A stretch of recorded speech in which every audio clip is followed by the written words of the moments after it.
All right, ladies and gentlemen, we are back at it once again for our second live commentary stream of the night as we have the NASCAR Craftsman Truck Series about to take place at the Richmond International Raceway for the running of the Worldwide Express 250 and the regular season finale for the NASCAR Craftsman Truck Series. So 16th and final race, we have a regular season champion to crown.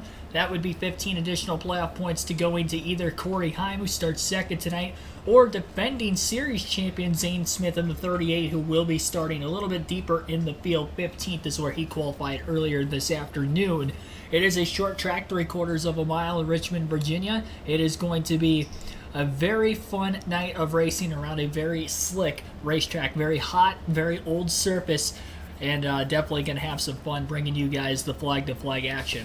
For more, here are the pre-race ceremonies. You can watch the race on Fox Sports 1 tonight as well. Daytona Beach, Florida, Reverend Tyrese Manigault. Let us pray. Gracious Father, we thank you for an amazing evening in Richmond, Virginia. We thank you for your compassion, your love, kindness, and your protection. We thank you for all of the fans, the teams, the drivers, and all personnel that have come out to enjoy this great event. And we thank you for all that have come together to make it possible. Grant us safety and security on this evening, and let us be reminded to give you all continued glory, honor, and praise. It's in your name we pray. Amen. Here to perform our national anthem from the United States Air Force Heritage of America Band, please welcome Staff Sergeants Rachel Coleman, Danielle Hedrick, and Julie Keogh.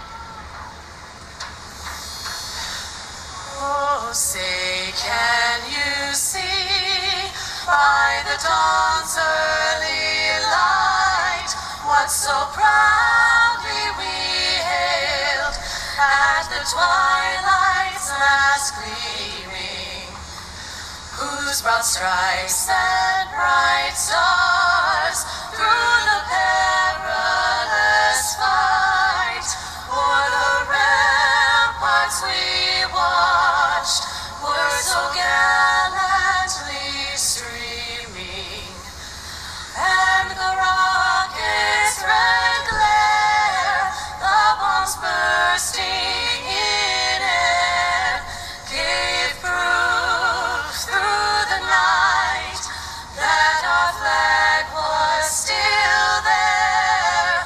Oh, say does that star-spangled banner yet wave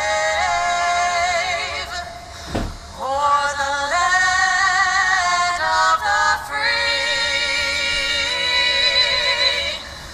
and the home of the brave.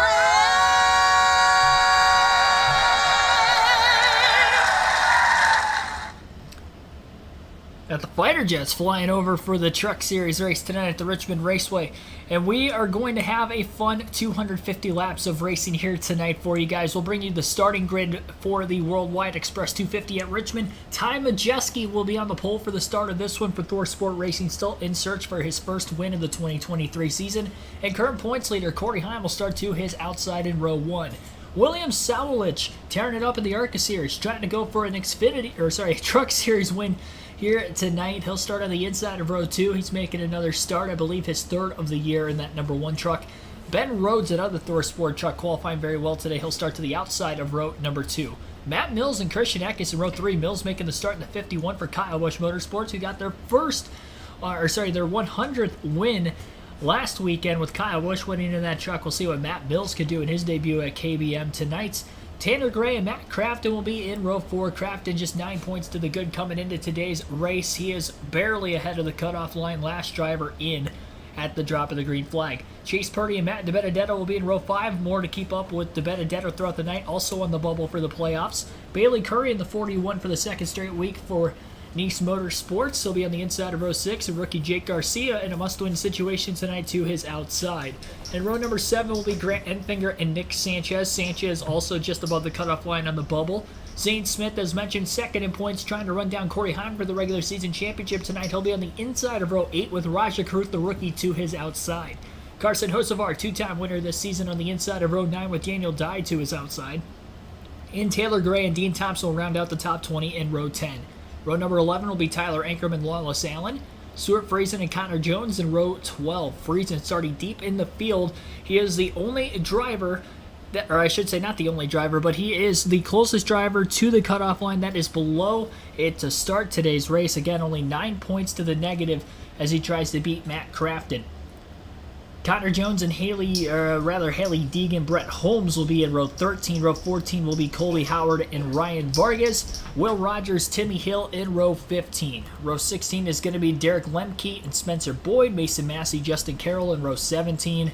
Rounding out the field in row 18 today will be Christian Rose and Josh Rayum. So that'll be the 36 truck field for tonight's race. Proud to bring you guys again the action for the second time today. A thrilling finish to the NASCAR Xfinity Series race at Road America earlier this afternoon. Sam Mayer getting his first career win. We'll see if we see another first-time winner this NASCAR race weekend with our truck race today. And, of course, the NASCAR Cup Series race will be tomorrow at 2:30 Eastern Standard Time with our pre-race coverage starting with that live stream.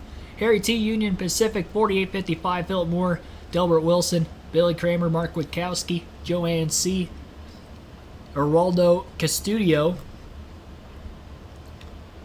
Linda Bollinger, Patrick Shadley, Oscar Ramirez Herrera, Big E. Welcome into the stream, guys.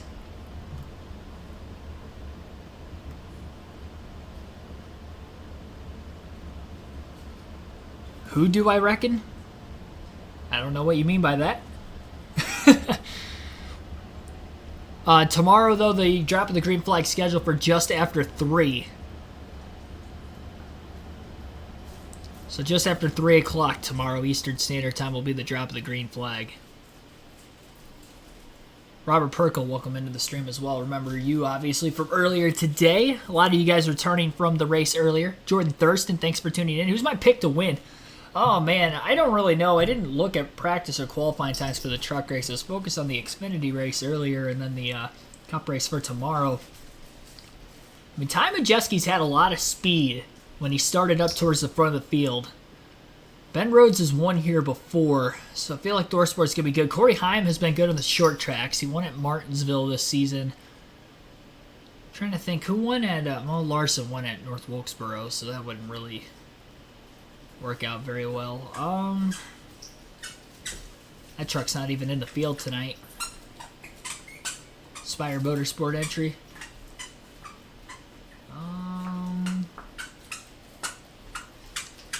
I don't really know. Dog's playing with a toy. I'd probably lean towards Ty Majeski getting the... If I had to pick one driver to win tonight, I think I'm going to go with Ty Majeski. I'll take the pole sitter. Took AJ Allmendinger earlier. That didn't work out too well for me, but I'll take him. I took Kyle Busch last week. Got one truck race in the books. Trying to go for back-to-back. I should say that was the third time predicted a truck winner. 3 of 15 in the trucks, 5 of 19 in the Xfinity, and then 6 of 20 in the Cup. So I've got a pretty good record going for me this year. On every 3 races or so, on average, in all 3 series, I'm predicting a winner correctly. So I'll take that. That's a good percentage. Got a chance to break the Cup Series record. I had 6 after like 13 or 14, though. After 13. That's the crazy thing. I've gone 6 weeks in a row not predicting the winner correct. I was off to such a hot start. I kind of cooled off over the summer months, but we'll see if I can get back into it. Let's see. Yeah, Zane Smith pick. Ben Rhodes. Yeah, and I'll ask you guys in the chat who you think will win today's race. And we'll have this up until the end of Stage 2 per usual. We'll throw Ben Rhodes in there because he qualified well. Put Ty Majeski because he is my pick too, and he's on the pole. And I'll put, let's put Corey Heim in there. So who win tonight's Hiller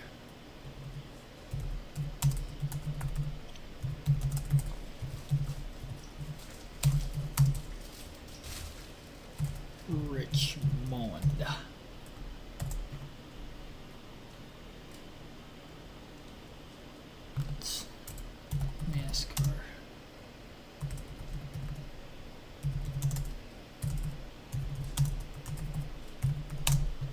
There we go. Go win the regular season finale at Richmond. Polls up in the chat. So you got between Majeski, Heim, Rhodes, or other are your options. Robert Goodrich, thanks for tuning back in as well. Chastity Plum, welcome to the stream. New viewer, I'll be here regularly. Well, I'll appreciate that, and definitely be sure to hit that subscribe button if you haven't already. Dark clouds around the Richmond Raceway. Hopefully it's just the nighttime sky rolling in. That's what I'm going to hope for. I didn't look to see what the forecast was supposed to be this weekend for the Richmond Raceway events.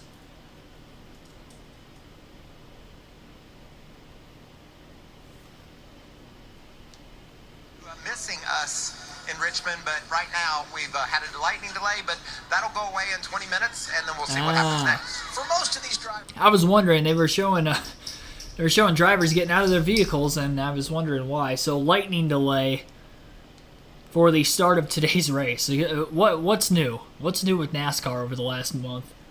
And we keep having delays. I'll leave that poll up, obviously. Got about 50 people watching right now. Still very early. Race hasn't started. Haven't even gotten the command to fire engines yet, and it sounds like we're under a lightning delay all of a sudden. Right as drivers were climbing into their cars. I'll look at the weather for Richmond.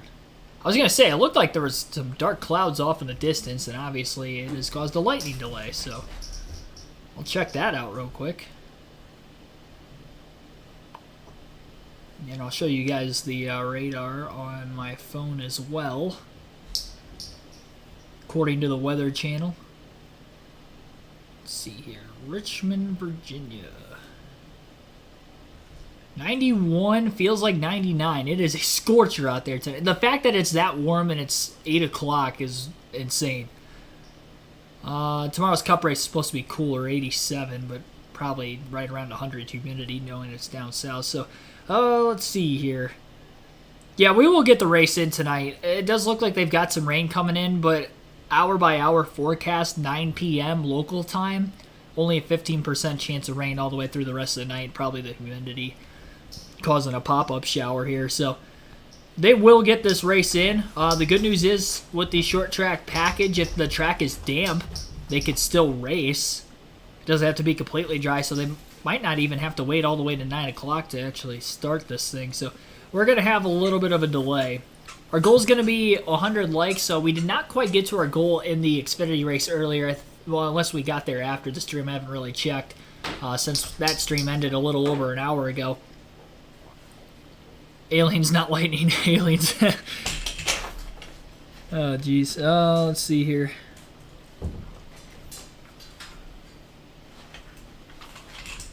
Yeah, Deegan's still driving. Thor Sport. I'm not sure how long of a contract that was she signed. But yeah, we are under a lightning delay right now.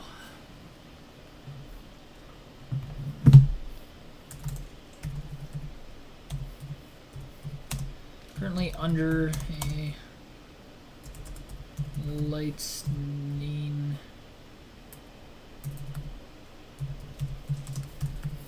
delay. So I'll pin that comment, because we might have to do a little bit of stalling here. So the regular season finale start time, gonna have to wait a little bit here for the Truck Series. That's me from 121. It was back in January. January of a couple years ago, actually. There it is. I couldn't scroll down in my comment section, so I got to pin it from here. There we go. Alright, I pinned the message now. You'll still have until the end of Stage 2 to vote. We'll keep that poll up.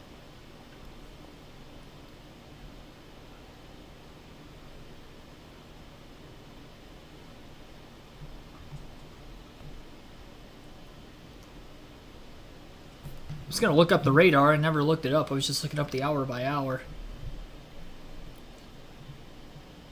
Yeah. Definitely some heavy stuff. Richmond. It should be in and out So the dot you see in the center of the radar right over Richmond is, Richmond Raceway.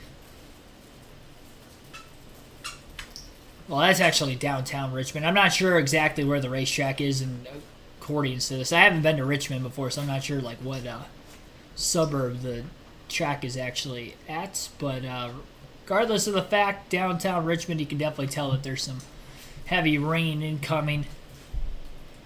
And yeah, it does look like it'll blow through by about 9 o'clock. So it's going to rain there for about another hour or so. Here is the radar update. So this is what they are forecasting. So about an hour, we'll get back to racing, if I had to guess. They said 20 minutes, but that was just for the lightning clock, and I would imagine that's going to be resetting every time that there's a lightning strike, obviously, so we might still have a little bit.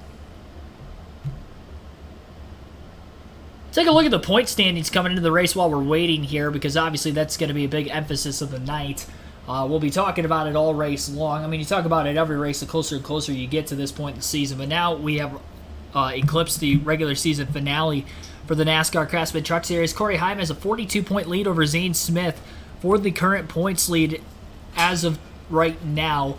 So to clinch the championship, Corey Heim would have to score at least 17 points, which he could do that in the first two stages of the race. And that's if Zane Smith wins the race and wins the first two stages. Heim would need 17 points. Now, Smith starts 15th. Corey Heim starts in second. So the chances of Heim winning the regular season championship very, very high tonight. Unless he has an early issue and Zane Smith is able to actually get up there and potentially dominate this race. That's really the only chance Zane Smith has of winning the regular season championship tonight, as he's over half race worth of points behind. A much tighter battle, though, around the playoff cutoff line. Nobody else has a chance at the regular season championship. But if we look at the current drivers who are locked into the playoffs with wins, Corey Heim, Zane Smith, Grant Enfinger, Ben Rhodes, Christian Eckes, Carson Hocevar, they are all locked in. Ty Majeski, pole sitter for tonight. He does not have a win, but he is locked in on points. Currently, Ty Majeski is 110 points to the good, and even if we get a winner below the cutoff line and he finishes dead last, no stage points at all in the first two stages, he will still be locked in. I think he'll end up being still 50 points to the good. So definitely locked himself in after last week's race at Pocono, and I think he actually locked himself in before the final stage at Pocono, just based off the first two stages of the race. So 3 spots are left open. A win and you're in. If not, we will have 3 spots on points guaranteed tonight. Matt DiBenedetto is 31 points to the good. You could score as many as 60 points in a race, so about a half race worth of points ahead for Matty D. He's looking good. As long as he doesn't have a winner below the cutoff line, he is 22 points ahead of Matt Crafton right now, so it's a little bit tighter there, but still in a comfortable situation. As long as he stays out of trouble, really is a big thing. He stays out of trouble, finishes top 15, he's going to be in the playoffs. As far as Nick Sanchez, he's 21 points to the good. He's 12 points ahead of Crafton if we were to get a new winner below the cutoff line. So he is in a little bit tighter box there. He probably is going to have to run at least right around 10th most of the day. If he can get a couple stage points, that'll obviously help him a little bit more. If Crafton and Friesen don't get many stage points in this race, and he could probably still get away with a top 15 finish and still get into the playoffs as well, even if Crafton and Friesen beat him, because he is 21 points ahead. But if he does not have a great night and Crafton and Friesen go up there, score a lot of stage points, he's going to need a really strong finish. So we'll have to definitely keep an eye on Sanchez. And then the tight battle coming in, of course, for that final spot. Matt Crafton, Stuart Friesen, both 9 points apart from each other coming into this race. Crafton does start a little bit higher up in the running order than Friesen. Friesen did not qualify particularly well earlier today. 23rd starting spot for Friesen. Crafton starts in the top 10 at 8. So Friesen's going to have his work cut out for him. He got bailed out big time. Or I should say Matt Crafton got bailed out big time last week at Pocono, where Friesen got in a crash.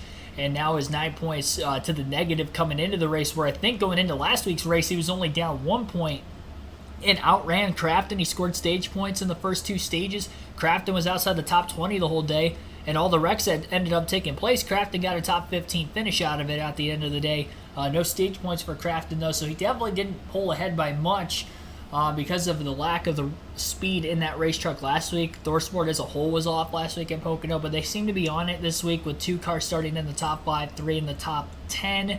So definitely going to look like a pretty good chance for Crafton to make the playoffs. And Stuart Friesen probably, if I had to make a bet on who was going to make it to the playoffs of those 4, I would probably take the 3 that are above the cutoff line coming into the day. Because it's just going to be tough from where Friesen starts. Unless Matt Crafton has a pit road speeding penalty or gets into an early issue where he doesn't get a lot of stage points, it's going to be tough because Friesen, if he goes into the final stage and he has to beat Crafton by like 10 plus positions, it's going to be very, very tough unless Crafton gets into an accident or picks up any sort of severe damage over the course of this race. Tanner Gray is minus 47 points. He also mathematically could point his way in, but it's definitely not likely. More than likely, he's going to have to win the race. He is starting deep in the field like Friesen as well. And then Chase Purdy, minus 54 points for Kyle Busch Motorsports, is also within a chance to try to point his way in, but also at the same time, though, he's almost a full race worth of points ahead. He would more than likely have to end up winning as well. Tyler Ankrum, Jake Garcia, Taylor Gray, Daniel Dye, Raja Caruth are just some more drivers in a must-win situation. Haley Deegan, Colby Howard, Dean Thompson, and others. So those are drivers that if they do pull off the upset tonight, they get the win, they'll lock themselves in. But otherwise, that is the point situation. Now, William Sawalich, it is worth mentioning because he probably has the best chance to win of anybody starting towards the front of the field that hasn't won yet this season. Now, he is running part-time, so he is not actually running for points for the truck series. He has only ran 3 races this year, so if he wins, that would not be a spot. And I believe Matt Mills, who is in the 51, has not ran the full season either, and I will double-check this. I know he definitely hasn't for KBM, but it doesn't matter what team you run the full schedule with, as long as you run all the races. But I don't think he has. He has ran 5 races, so yeah, I just wanted to make sure on that. So Matt Mills has only ran 5 races. He is racing for, again, the 51. Kyle Busch Motorsports, he starts 5th tonight, so if he wins also, that will not be a spot in the playoffs. So if either Mills or Sawalich wins, it does not matter as far as the playoff standings. Now, Chase Purdy starts 9th, which is interesting, so we'll definitely have to keep an eye on him. I mentioned that he was minus 54. Tanner Gray as well starts 7th, so it's not out of the cards, but not looking very likely at the same time. As we're waiting for this race to get underway, again, currently under a lightning/weather delay, you guys know what time it is. So over the last month on the channel, we've been doing some NASCAR trivia while we are waiting for the start of the races. So we'll play a little NASCAR trivia on stream and do some Sporkle quizzes, though, because we're probably going to end up having to wait this out about an hour or so, if I had to guess, based off of what the radar's looking like. Should be going racing right around 9 o'clock, give or take. But, already streaming, so we'll keep the stream up. Kenneth Clark, Michael Turner, welcome into the stream also. Sit for Brains.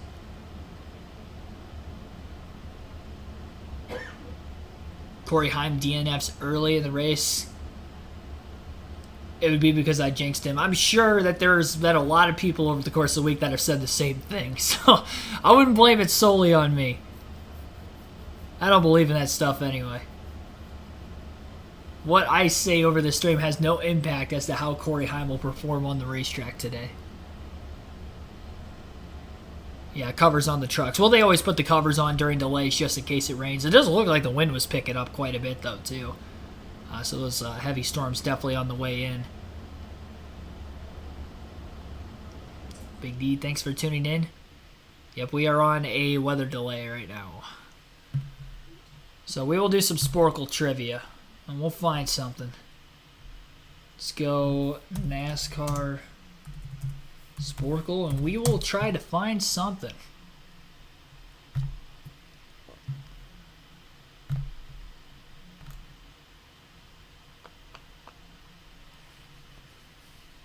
Gotta try to find quizzes that we haven't done yet over the last month or so, which is gonna be tough because we've probably done, if I had to guess, probably between like 6 to 8 of them. I like the longer quizzes. Those ones make you think a little bit more. Because the short ones I feel like are too easy on here. I wonder what the weird NASCAR facts one is. I don't want to find out.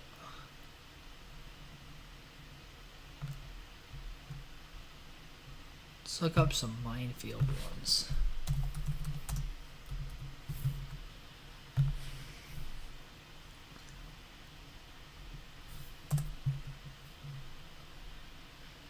States, no.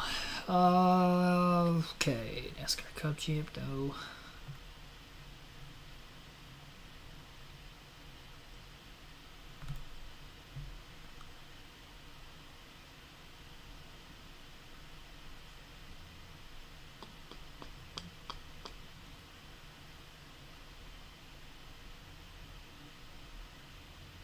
Not many.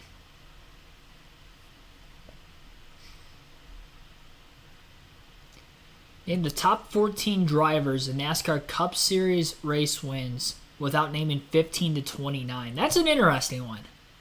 So we have to name the top 14 winners of all time. It's going to give us the top 29.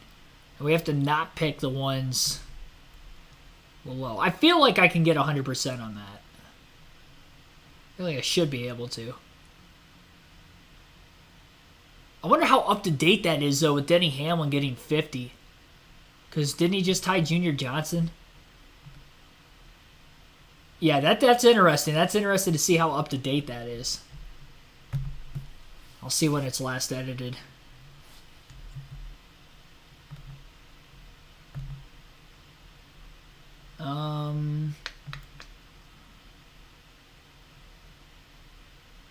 Yeah, it's got multiple at 50. Okay, so let's see here. 1, 2. I just want to count this out before we start. We have 6 minutes also. 6 minutes on the clock. 3, 8. And it doesn't give us the wins for the last couple, so that's weird. All right, so 14. We have to name the top 14 winners of all time, and we lose as soon as we get one driver that is outside the top 14. It's weird that they chose 14 as a cutoff for it. Kind of a different number to have that. But we only have 6 minutes.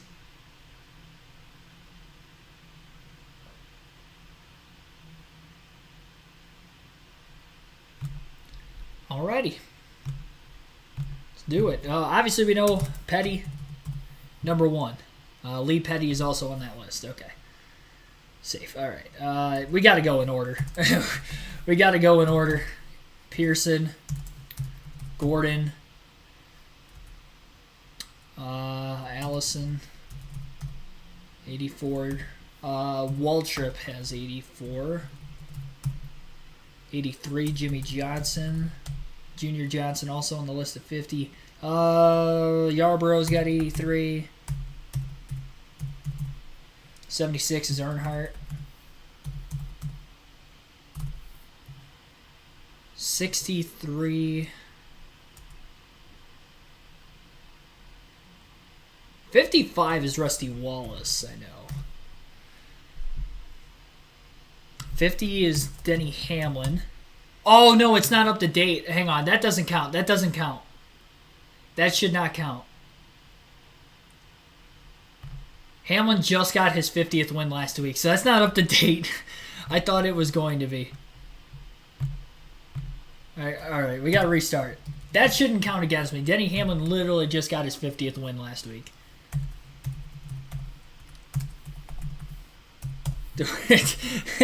that one should not count against me. I'm usually pretty fair about this. This is probably like up to date from last season. I mean, it could be up to date even this year, but obviously not up to date from last week. And of course, do not Google the answers. We gotta try to get this without the help of the internet. Johnson. Also, I was missing somebody. Went out of order. Allison. And then we had Kenny, or sorry, not Kenny Wallace, Rusty. All right. 63, 60, and 50. So if Denny Hamlin wasn't the other one with 50, who else had 50? Baker? Is that right? Did Baker have? No, it's not Alan Kulwicki. We can't.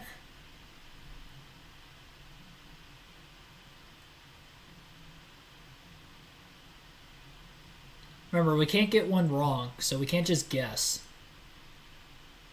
Baker. Does Baker have over 50? 50 or more, I should say. Yeah, we got David Pearson already. Actually, I guess I could pull the chat up on my phone while they're under a delay. So I don't have to keep bouncing back and forth. We got about 4 minutes. We can take our time on this.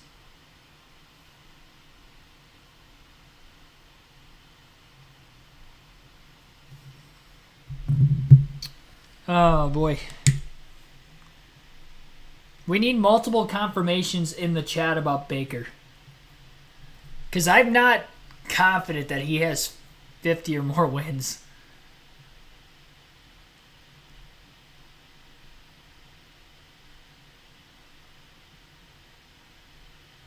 I know Tony Stewart's got 49. Ned Jarrett has more than 50, doesn't he? See, honestly, I thought Ned Jarrett had like 55, 54. I thought he was going to be around Lee Petty and Rusty Wallace, and he's not.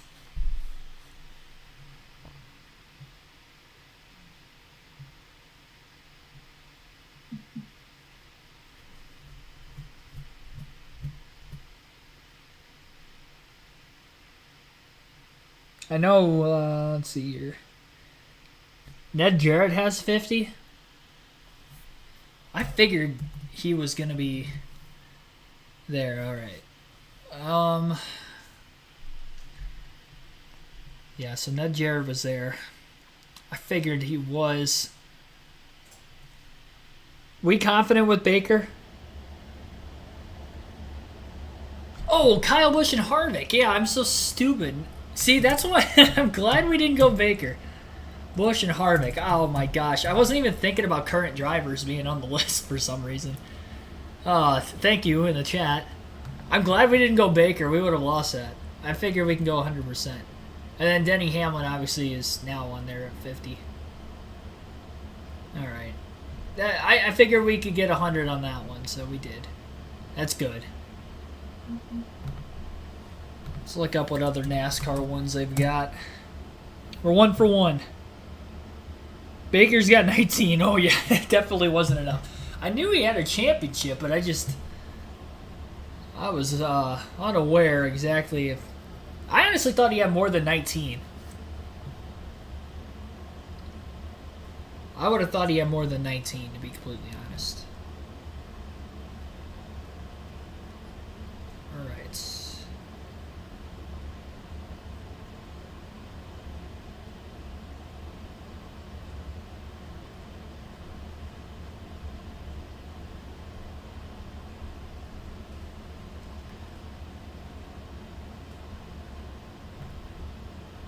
Let's go to the second page here.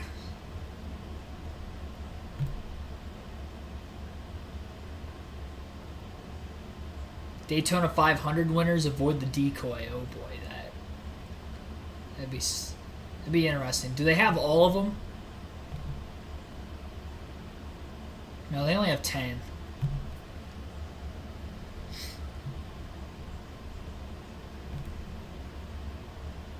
Yeah, well, you know what? What the heck? We'll do that one. I don't want. Oh, we only have 1:30 though, so I might not have to look at the. I don't think I have enough time to look at the chat on this one. And this should be 100% though. I would like to think I should know this. I bet. No, we're all good. We're good. We got 100% on that anyway. All right. Daytona 500 winners. We got Jeff Gordon. We got Jimmy Johnson. We've got, oh boy, Matt Kenseth, Richard Petty, Denny Hamlin, Dale Jr., Cale, Bobby, 2 more. Trevor Bayne. I don't know why I was stumbling. And then Mario Andretti, because the other guys haven't. Yeah, okay, yeah, that was easy. We got average score 54%. Yeah, I know my NASCAR, right? We're 2 for 2 on 100%.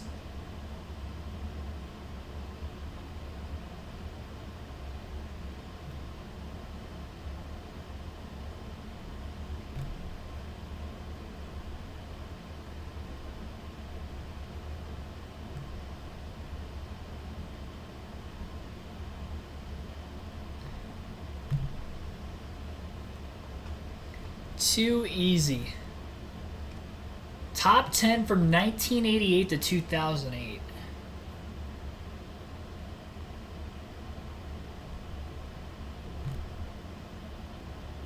The only thing I don't like about that is that it's before when I was alive for some of that. And those would be kind of tough. For top 10. Like race wins I could get, but start throwing in drivers that ran in the late 80s and early 90s that I don't know because I never won a race. That's going to be difficult.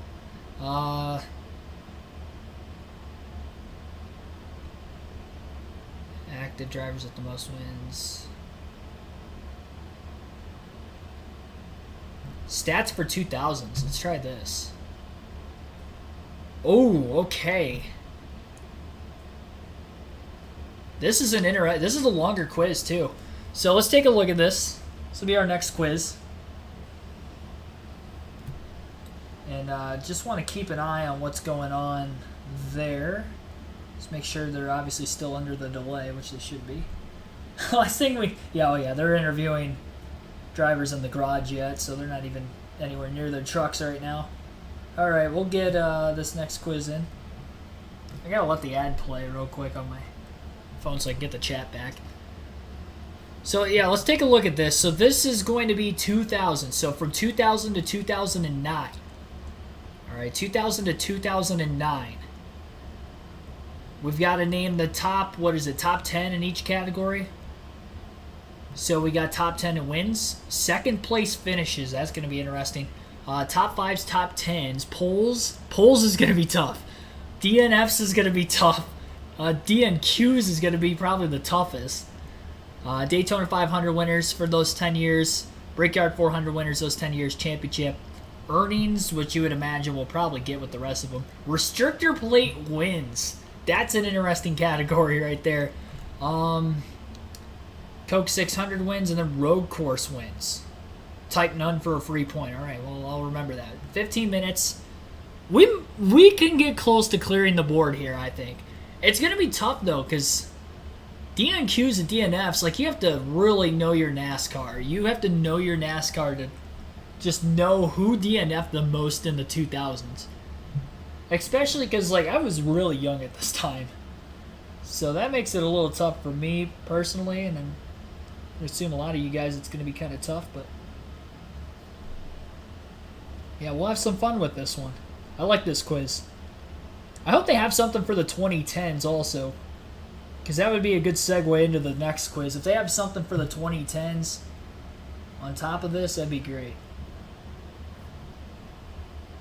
Spencer... Oh, you're talking about Stenhouse? Yeah, that was 2010s, though. So this is 2000s. 2000 to 2009. We got to start off with the wins. So we got Jeff Gordon. We got Jimmy Johnson. Stewart's going to be on there for wins. Kenseth's going to be on there for wins. Earnhardt Jr. Yep, 18 wins. Biffle's going to be on there for wins. Edwards is going to be on there for wins. Kyle Busch is probably going to be on there for wins. Yeah, so is Kurt. And then 13. Hamlin? Hamlin. No, okay, no. He did not have that many yet. Casey Kane. He got the polls. Who else would have had wins? 2000s. Newman. Yep. Okay, so we got all the wins. Second place finishes. Wasn't any of those yet. 17 runner-ups that wasn't in the top 10 list, and we already tried Hamlin and Kane. 85 top fives. I think we just gotta start naming other drivers. Well, Mark Martin's got to be on here. Second place finishes. Duh. Who? I should have known that. All right, Mark Martin. So let's go McMurray.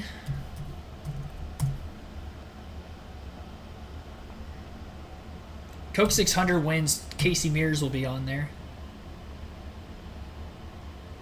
Kevin Harvick is going to be on this list somewhere.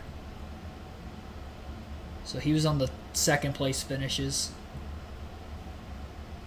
Yeah, Labonte. Bobby Labonte got second place. So we got second place. Rusty Wallace.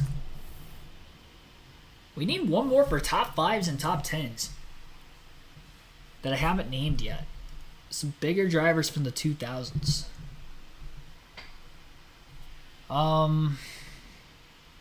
Dale Jr.'s in the top 10 in DNFs in the 2000s.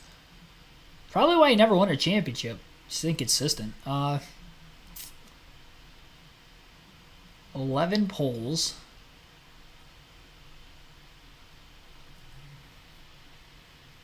Montoya did not win the 600.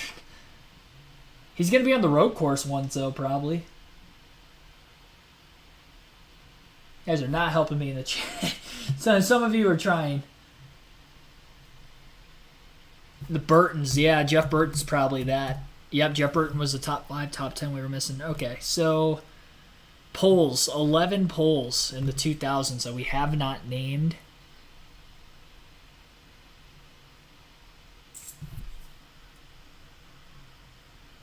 See, because Logano and Keselowski weren't around long enough yet. I'm just, spitballing champions in my head right now. Got the Busch brothers. 9 poles and 11 poles. Well, let's get the restrictor plate wins first. Restrictor plate wins. Brian Vickers is on the list. That might be poles also. Vickers was the 11 poles. Okay, so that's good. I had him on here for restrictor plate win because he had 1, but Bobby Hamilton had 1. But it only had 2 1s on there, which was Burton and Biffle. Clint Boyer's going to have to be on the list. Did he have poles? No. Okay, so it wasn't Boyer. He didn't race long enough. He was a rookie in what, 06, 07? Truex? Poles? No. Yeah, they just didn't race long enough.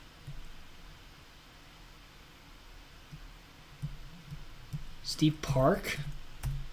Park's on here somewhere. Was he the poles? No.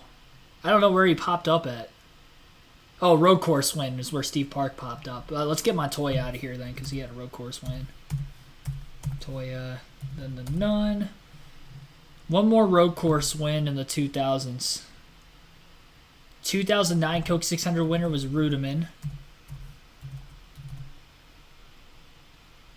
Daytona 500 winner, Jarrett. 2001 Waltrip. So we got all the restrictor plate wins. We got the 500s. 2002 Brickyard 400 was Bill Elliott. Road course win. We need a driver who won a road course race in the 2000s. Ambrose won 2 in 2010s. Keselowski didn't win Watkins Glen yet. Logano, not yet. Yeah, Kyle Petty is probably on there for DNF. No, he's not. Okay, that's... sorry, Kyle Petty. Is Jeff Green on there for DNFs? No. Tony Raines? Tony Raines is on there for DNQs. What about David Stremme? No. Reed Sorensen? No. Scott Wimmer? No. Scott Riggs? No. Oh, jeez. Yeah, the DNFs, DNQs going to be hard. Road course win in the 2000s. No, it's not Borisset. He didn't win a cup race. AJ Allmendinger did not win until 2014. Fellows didn't win in cup. Ricky Rudd? Yes, Ricky Rudd. Thank you. Okay, so now we got DNFs and DNQs. This is going to be tough. Morgan Shepherd. Shepard's on there for DNQs. Derek Cope. He's on there. Jimmy Spencer? No. Who wrecked a lot of stuff? Oh, man. Stacy Compton? No. Buckshot Jones. He wrecked every week. Not enough, though. This was more in the 90s, I feel like. See, this is 2000s. We got 150. We need 13. We literally need... Oh, we also... Laps completed. We're missing one for laps completed also. Got the Labanis. Running at the finish. 318 races. Yeah, Gant didn't really race in the 2000s. Dave Marcus? Okay, he's on there. 28 DNQ or 29 DNQs. Strickland. That's a good one in the chat. But that is not on here. I tried Sorensen already. I tried Wimmer. Blaney? Oh, that's not a good look. He's got 71 DNFs. Dave Blaney. My guy. Oh, man. David Reagan, was he... No, because that was the back half of the 2000s. Golly. Sterling Marlin we haven't put on the list yet. He's on there. Wow, a lot of DNFs out of him. Running at the end. Joe Nemechek ran for a while. Nemechek had the most DNFs. Okay. We're going places. No, McDuffie passed away in the 90s. David Conley, thanks for tuning in. Robbie Gordon's already on the list. We've got him already.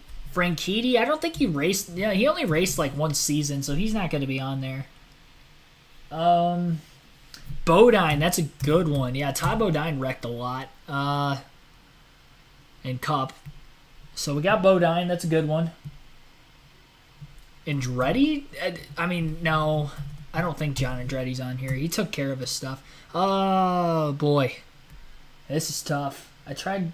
Elliott Sadler's a good one. Yeah, Sadler's on there for the laps completed and running at the finish. I should have known that. Because he actually ran from 01 to 09 Cup. So, we're getting there.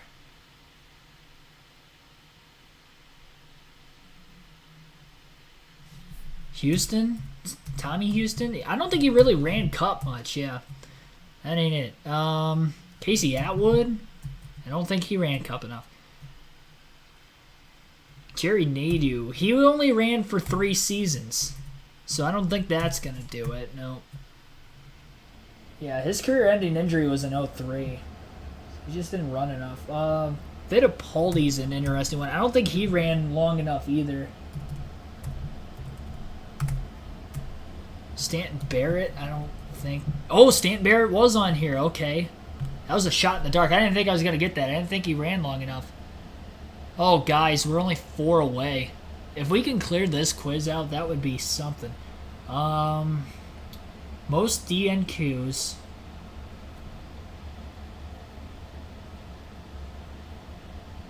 Yeah, I tried Andy Houston already. That didn't work. We're so close to complete this. We have 5 minutes to get 4 more. Now, Waltrip and Elliott are on the list already. Menard?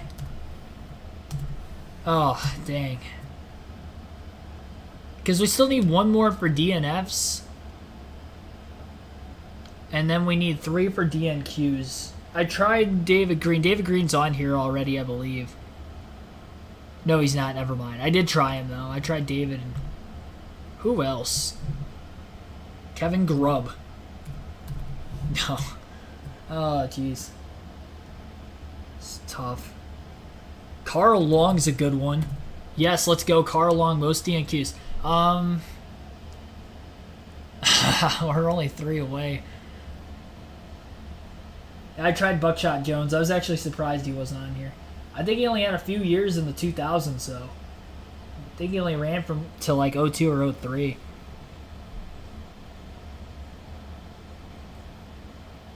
Danica Patrick was 2010s. So that wouldn't work. Regan Smith? I mean, I don't think so, yeah. He didn't really run until the late 2000s. I think he was a rookie in 08. Jeff Purvis, that's an interesting one. No, that is not it. Ricky Carmichael never really attempted Cup. I already tried Wallace. Mike Skinner is an interesting one, but not it. Quaffle? No.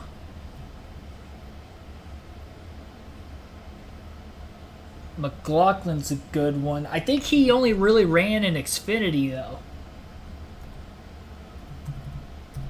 Yeah, that ain't it. Yeah, he never really attempted Cup much. David Starr? No. It's worth a shot with these. You guys are doing a good job helping. Mike Harmon. That might be on here. No, he didn't run enough Cup then. That'd probably be for Xfinity. Oh, jeez. We're trying to name, for those of you just tuning in, under the current weather delay for the Truck Series race, DNQs and DNFs, 2000s. We got just over 2 minutes. We need 3 more names. Actually, hang on. We're missing a name somewhere else, I believe, too. No, we're not. Okay, yeah, we just need those 3. Did my math wrong for a second in my head.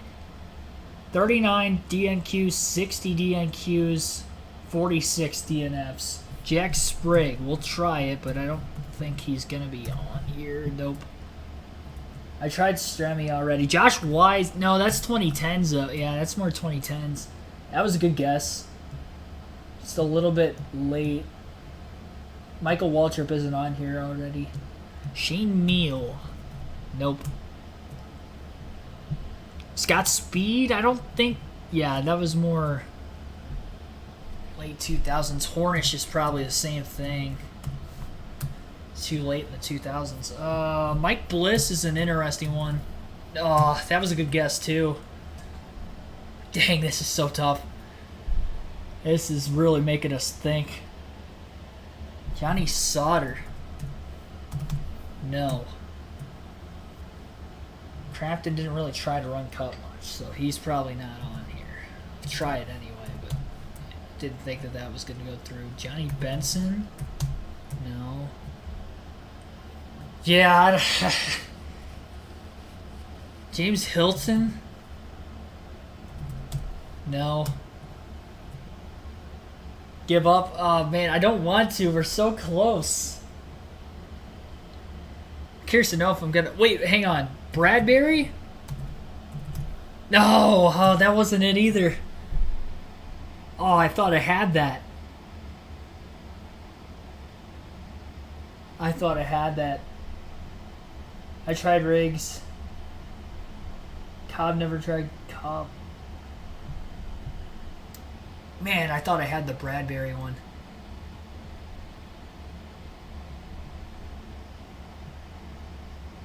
Yeah, I don't know. I tried.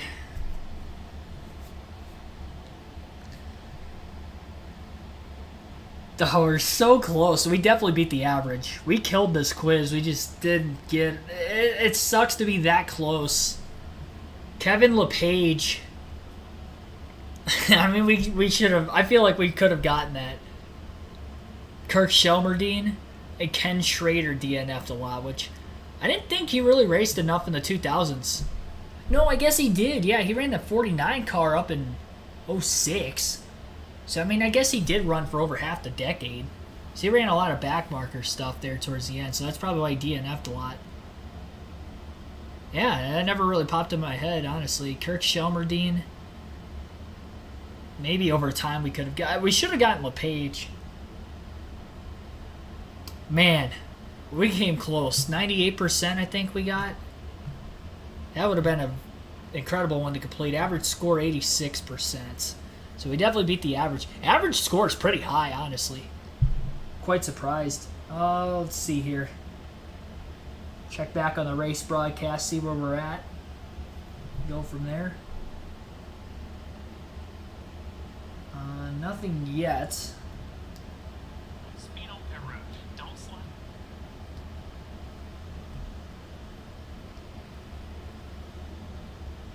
We gave it a run. Truck race is still under delay, so we'll, they're talking at least with Trevor Bain and Todd Bodine right now. Try to find another quiz. Let's try to find a 2010s one like that.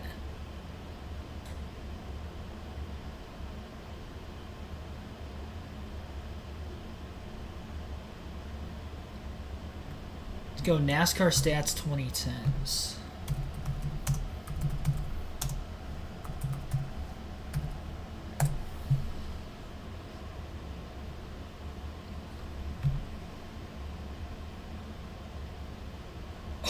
Crew Chief Champion.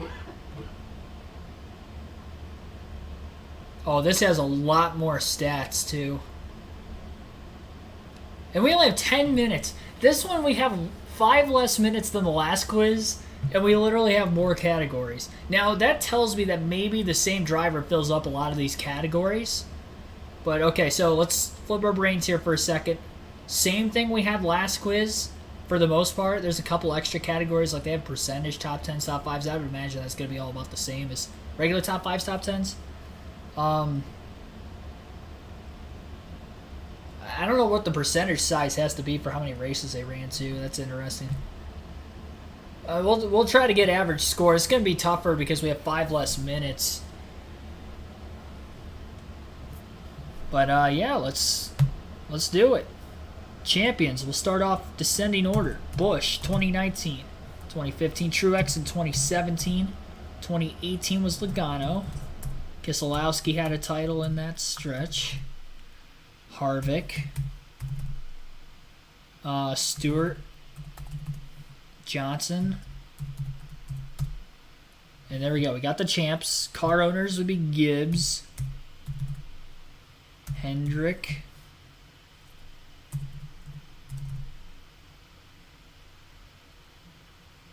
Barney Visser, right? Okay, yeah, I had to remember his name for a second there. 2012 would have been Penske. And 2018 also. Okay, so we got the owners. Crew chiefs. Oh, geez. Knaus. Childers. It's Childers. Kyle Busch had, Stevens, right? Okay. Who is Truex's crew chief? That would have been... oh, jeez. I'm not good with crew chief names. Hang on. Logano was Todd Gordon.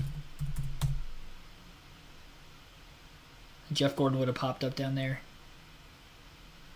Oh my gosh, I should know Truex's crew chief. Keselowski was Wolf. Stewart was Grubb. Oh, jeez. It's on the tip of my tongue, too. Like, I could think of his face. Cole Pern. Oh, thank goodness. How do you spell it? It's Cole Pern, right? I gotta pause it. We gotta spell Cole Pern. Cole Pern. E-A. Okay. Took me a minute, but I got it. Okay. Rookie of the Year. That's going to be tough. Hemrick won it, I think, in 2019. Yep. Stephen Light's going to be in there. So 2010s. Oh, I spelled that wrong. Hang on. E-I-C-H-T. Okay. Light. Moffitt. I know was a weird one. Chase Elliott. Jeez. Most popular driver, by the way, would be Earnhardt, right? For the rest of them. Yeah, okay, so we got the most popular drivers. Rookie of the Year, Stenhouse. 2010, was that Keselowski technically? No. 09 might have been Brad. But he didn't run the full season, so I guess Logano would have won 09. Trevor Bayne? No. Because he didn't run enough races in 2011. We might have to come back to that. Larson's probably on there. Okay, 2014. 2018 Rookie of the Year. 2017. Bubba Wallace win it? No, okay. 2017. So he finished second in the 500, so that's why Blaney would have been like 15, but he didn't run enough races, so that's why Moffitt won it. Actually, Blaney would have been 16, but Elliott won it.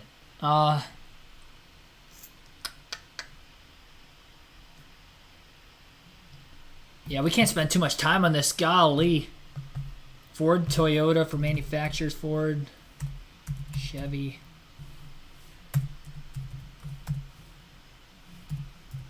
Toyota. Okay.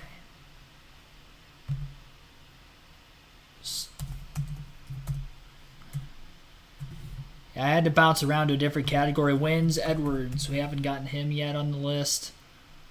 More wins. 2010s. Kenseth. More wins, 2010s.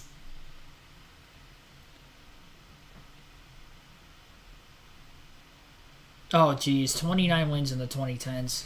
Who have we not named yet? Oh, Hamlin. Okay, there we go. Starts. I didn't know how far Bobby Labonte raced. McMurray's going to be probably on there for something. Okay, yeah, he was. Allmendinger? He had some gap years, though, so I don't... Okay, Allmendinger is on there. Oh, it's probably road course. If that's the case, then Montoya and Ambrose are going to be on there. Okay. Forgot they had the Crown Jewels.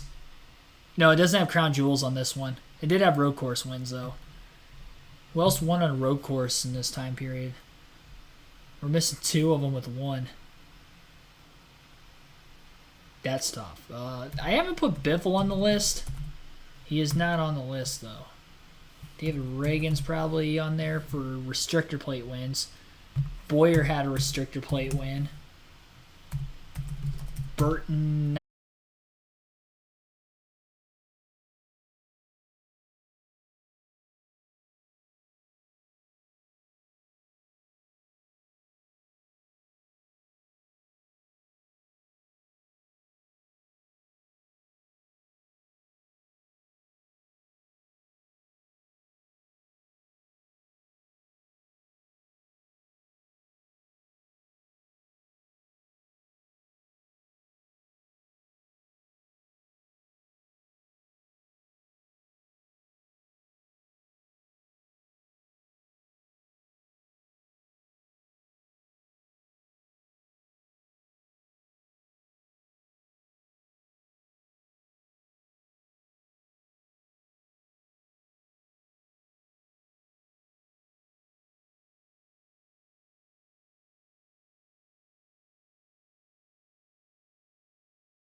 There we go. I didn't plug the mic back in.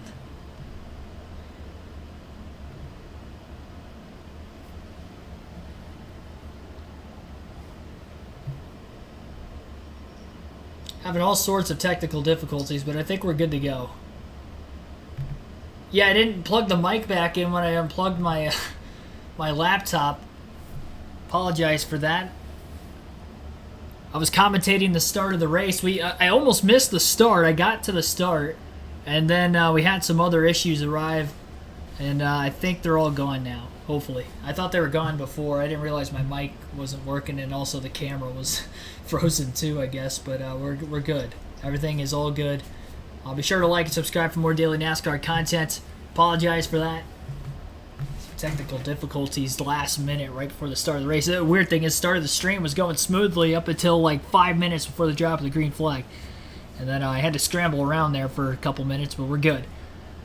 So Ty Majeski with a 2.3 second lead over Ben Rhodes as of this point in the run. Again, your top 10 here in this first stage. Majeski leads, Ben Rhodes second, Corey Heim third, Christian Eckes fourth, Matt Crafton fifth, Tanner Gray sixth, William Sowledge seventh, Jake Garcia eighth, Matt DiBenedetto ninth, and Chase Purdy in 10th. Battle for the regular season championship between Heim and Smith is definitely looking as if Heim may be able to actually clinch this championship in stage 1. He is in third, which would receive him 8 points, and Zane Smith is still outside the top 10, currently scored in 14th, so looking good for Corey Heim to clinch this regular season title in the first stage. Then he could just go out and race for the race win strategy. Because I think coming into the night, they want to make sure they lock in that regular season championship before they try to go bold on strategy. As we approach the halfway point of this stage, what I was talking about, what you guys couldn't hear me because the mic was cut out, is the tire fall off that we're going to see tonight at Richmond. We had seen about 1 second of fall off after the first 10 laps of this green flag run to start the race. Now, as we're 28 laps into the run, Ty Majeski's fastest lap versus the last lap he just ran was about 1.8 seconds faster. 1.8 second fall off here over 28 laps, and we still have half this first stage to go. Will we see drivers make a unscheduled, or I should say scheduled pit stop, try to pit for tires middle of this first stage, which is 70 laps, and try to split it going forward? It's not going to be like the Xfinity race earlier today where there will be non-competitive pit stops. There will be competitive pit stops because they are in the same racetrack that the Cup Series will be racing at this weekend.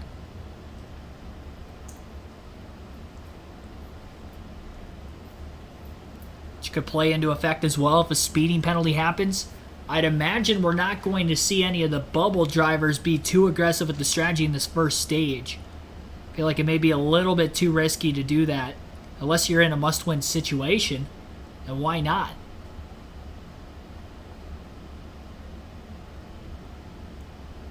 William Sowledge stuck on the outside. Jake Garcia going to get around him. It looks like the 15 truck of Tanner Gray's got a problem. Might have a flat tire. He's very slow on the front stretch. That's what Sowledge had to hold up for on the outside, which cost him a couple positions. But Tanner Gray very slow on the racetrack. Trying to pick speed back up again. He just doesn't quite look as fast anymore. Waiting to see a potential replay of what might have happened there, but Tanner Gray definitely looked like he was off the pace, although he seems to be running back again because Nick Sanchez caught him, but he hasn't been able to pass him. Not sure what went down there. 2.5 second lead now for for Majeski over Rhodes. Increments with the top 5. Again, Ty Majeski leads 2.5 seconds ahead of Ben Rhodes in second. Corey Heim's 5.3 seconds off the lead already in third. Christian Eckes is 6.9 seconds back in fourth. And Matt Crafton is 7.3 seconds off the lead in fifth and closing in on Eckes.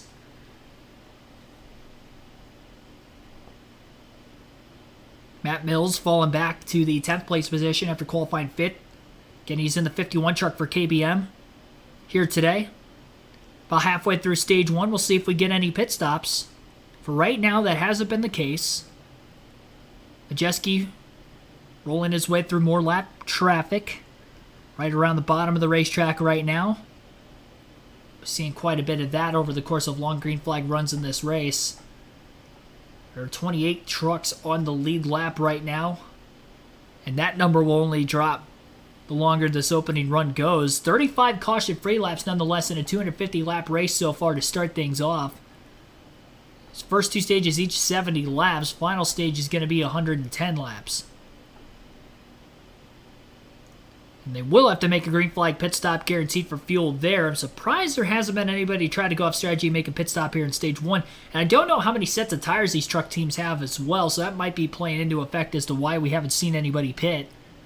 Although if we get a caution, I guarantee everybody's going to pit.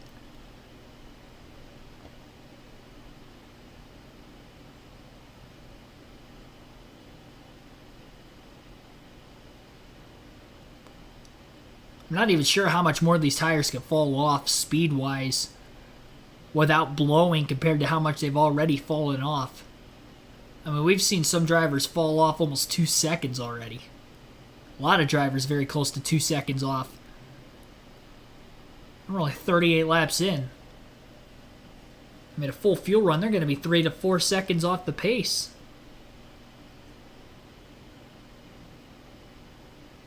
It's actually amazing that Majeski and Rhodes are still 1-2. It's actually amazing that Ty Majeski is as far out ahead as he is right now, considering the fact that his teammate Ben Rhodes was hanging on there with him, but now he's fallen off a bit.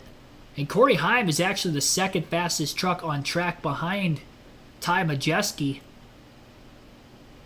He was about 2/10 quicker than Ben Rhodes the last lap, so he's starting to run down the 99 for second. Zane Smith is falling back a couple more spots. He's now in 17th. That tough spring month of May for Zane Smith is what is probably going to cost him the regular season championship. Even with Corey Hyde missing one race at Gateway, still came in with a 42-point lead. It's a hot, slick night as well. The sun is not out anymore, obviously, with this being a night race, and plus the additional 40-minute delay to the start of the race because of lightning probably helped the sun set a little bit more as well. To be complete darkness for the start of this one. So track temp's only going to cool off as we get further and further into the night. Still going to see a lot of slipping and sliding nonetheless. Not as much as what we'll probably see in the Cup race tomorrow, of course, though, in the hot daylight. Ben Rhodes stuck behind the 0-2 truck, costed him a lot of time in turns 1 and 2. Rhodes going to have to pass that truck on the outside. That is Will Rogers in the 0-2 this weekend. And Rhodes could not rotate the top of the racetrack very well. Kind of diamond cut the corner off behind the 0-2, and he is losing a lot more time. Corey Heim now less than 2 seconds behind Rhodes. Rhodes is 4 seconds off the race lead. Majeski setting the pace here early, trying to get that first win of the season. An additional 5 playoff points going into the playoffs could be big for that 98 team. He's had some fast trucks the last handful of weeks. Gateway, he ran really good, got in a wreck late. He led the most laps in that race, if I remember correctly. Then Mid-Ohio had a fast truck as well and was running top 2 for most of the day, got taken out in a late incident. Some of it is his own doing, and sometimes it has not been. But whatever the case is, he finds himself in trouble, and that is why he has not gone to victory lane yet this season, but maybe tonight could be the night. We'll see if other teams can try to catch him in that adjustment department. 26 to go, stage 1. 18 minutes since the drop of the green flag. We're rolling through this thing quickly. First 50 laps already nearly in the books. Now, Craftsman was running down Eckes for a little bit.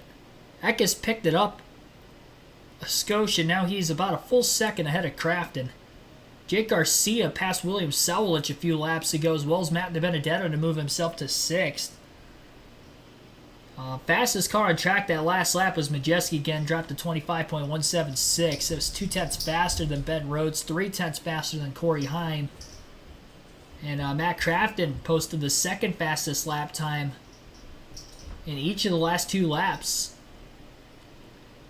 Some of that could be dependent on where he's catching lap traffic versus the cars ahead of him as well.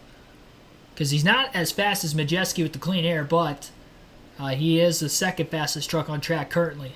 And of course, the Thor Sport teammates are 1-2, so you have to imagine Crafton's got a pretty sporty truck tonight. 24 trucks now in the lead lap. Continue to count that down, now down to 23. Colby Howard's the first truck a lap down. Haley Deegan's the last truck in the lead lap.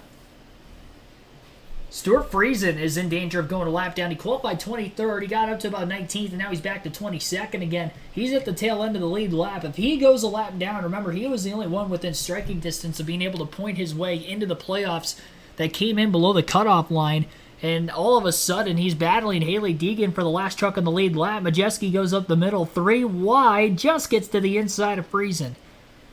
And Friesen is going to go a lap down. Struggles for that 52 team. Wrecked a week ago at Pocono. Was looking like he was going to be above the cutoff line coming into the race until that late crash on a late restart. And now a lap down early at Richmond after making the championship 4 a season ago. Might be in danger of missing the playoffs entirely in 2023. Majeski looking to put his teammate a lap down of Haley Deegan. Looking to the outside lane. Haven't really seen many trucks be able to run the outside to success. Even these faster trucks trying to get by the slower trucks on the top, they're just not able to do it. Zane Smith could be in danger of going a lap down here as well in this first stage. Again, he is still stuck at 17th. He was good on the fire-off very early in the run, got a couple spots, but he has lost a few since. He was as high as 12th, and now he's back to 17th, right around where he qualified. Deegan's just gone a lap down. Daniel Dye would be next to go a lap down, followed by Dean Thompson, Tyler Ankrum, and Roger Carruth, and then Zane Smith right in front of Carruth.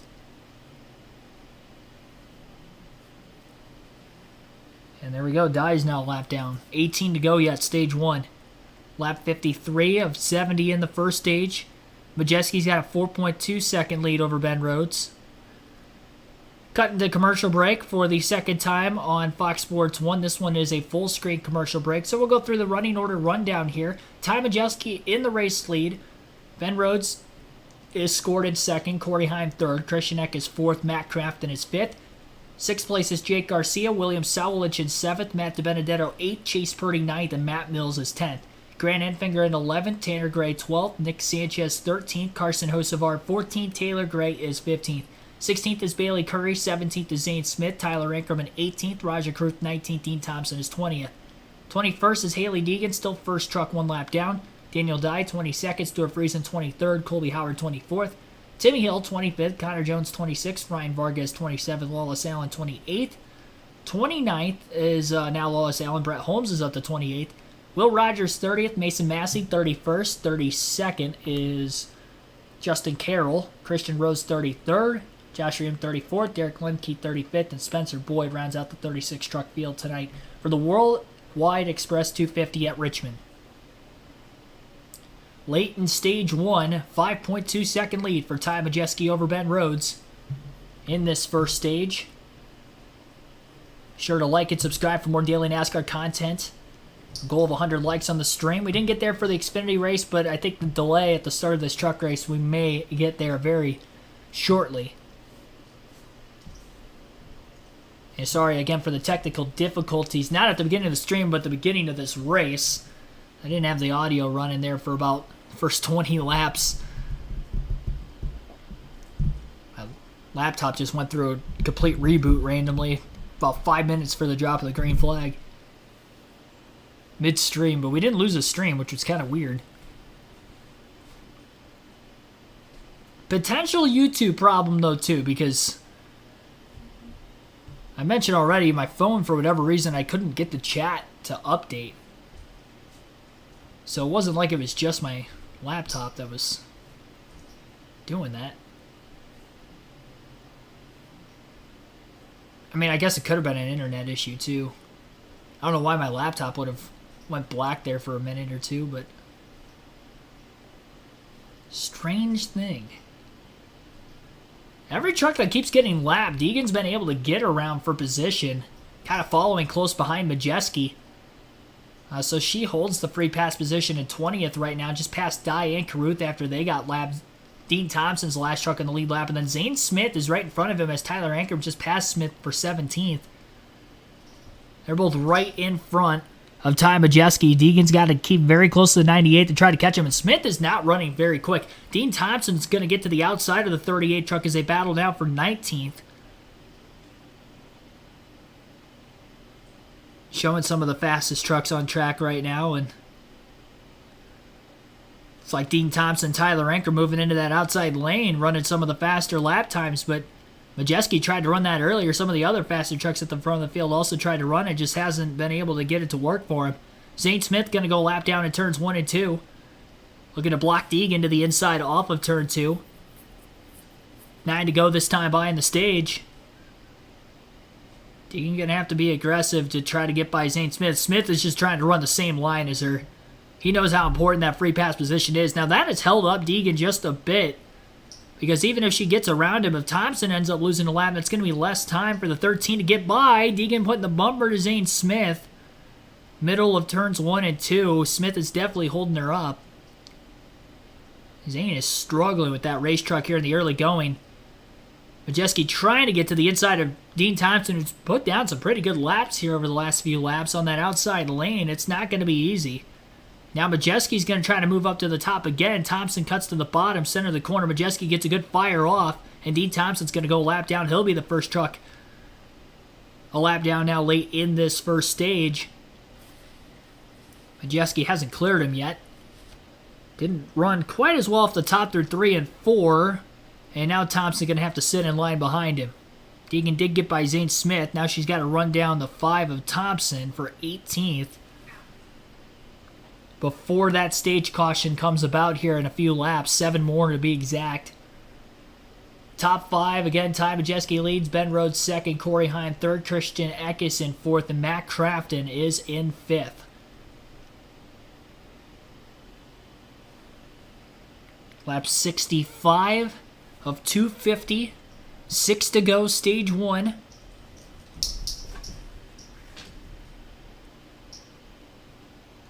I don't think that 13 truck's got enough speed to catch the 5. Zane Smith held her up quite a bit. I think that's going to be the difference in her actually trying to catch him or not. Just don't think it's going to happen. ThroSport has had some good trucks tonight, of course. 3 of them in the top 5, including your top 2 with Majeski and Rhodes. And Majeski's just light years ahead of the field right now. He ran 0.6 of a second faster that last lap than Ben Rhodes in second. Rhodes is now 7.3 seconds off the race lead. It is clear that Ty Majeski is going to be the one to beat here tonight, at least through this first stage, and we'll see if that will stay true once we get to the first set of pit stops. Can't make a mistake on pit road as well. We'll see how that factors in. Friesen being a lap down, 25th place. Not in a great position right now to try to point his way in. Matt Crafton, who sits in 5th, came in 9 points ahead of Friesen. If he finishes 5th in this stage, he'll be 6 points. He'll be 15 points ahead of Friesen to start stage 2. And I don't see Friesen getting back on the lead lap anytime soon, because he's obviously nowhere close to the free pass spot. He can't take the wave around because we haven't had a caution, so everybody's still on the same tires they started the race with, so nobody's going to want to stay out. Especially on this racetrack that eats away the tires, as we've seen. Over 2.5 seconds will fall off over the course of this first stage. Chase Birdie getting by Matt DiBenedetto for 8th. Matty D dropping back a spot, but obviously where Friesen is at, DiBenedetto going to put himself even closer to being able to potentially lock himself in on points here tonight. Came in plus 31. If he gets 2 more points, that'd be good. Nick Sanchez, who's kind of getting bailed out with Friesen running much poorer than he is. Sanchez in 14th. There are 16 trucks on the lead lap. Bailey Curry's now in the free pass spot, so now Dean Thompson's got to catch the 41.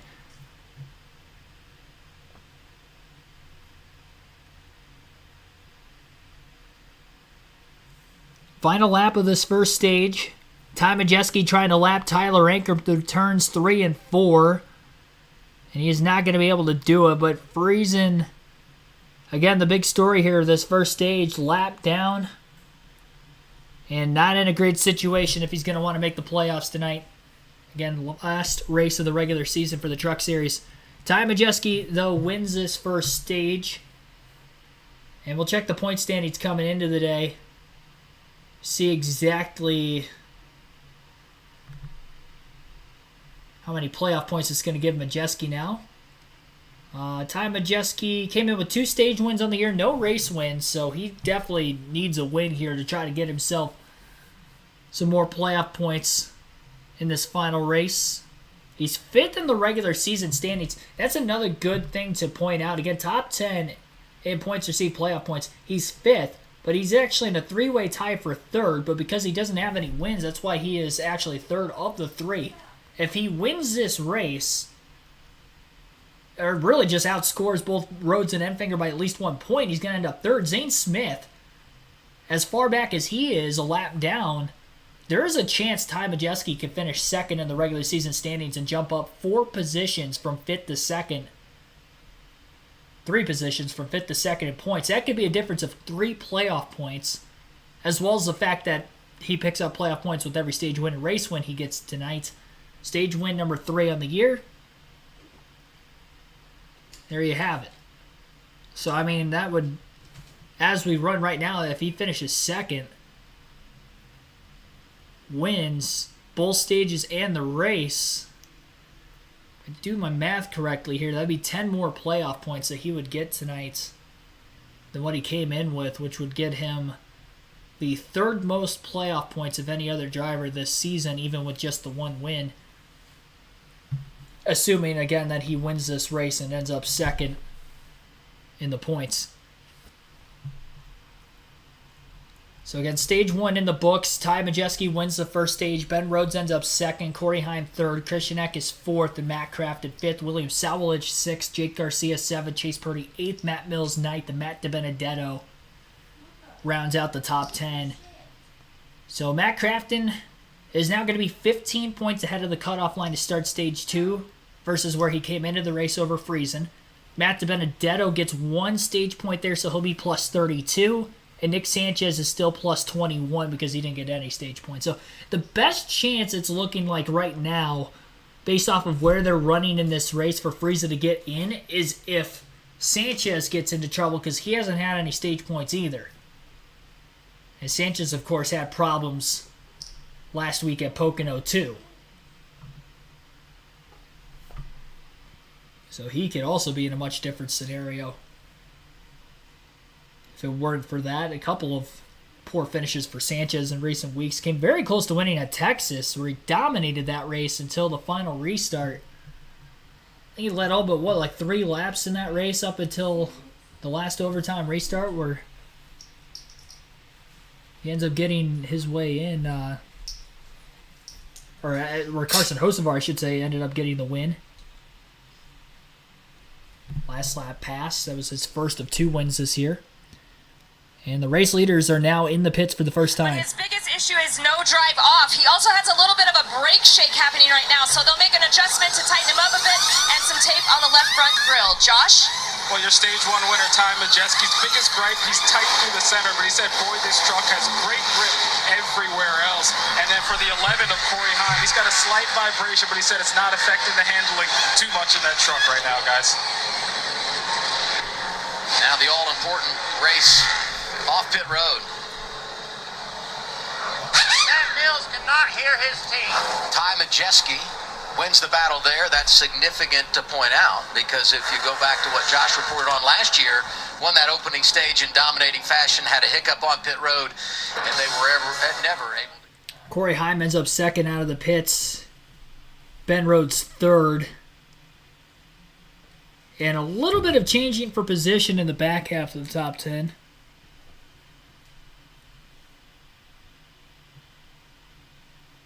But 4.9 seconds was the margin of victory there in that first stage for Ty Majeski over Corey Heim. So we will take our first break of the race today. You're listening live for the NASCAR Craftsman Truck Series Worldwide Express 250 at Richmond on KRC.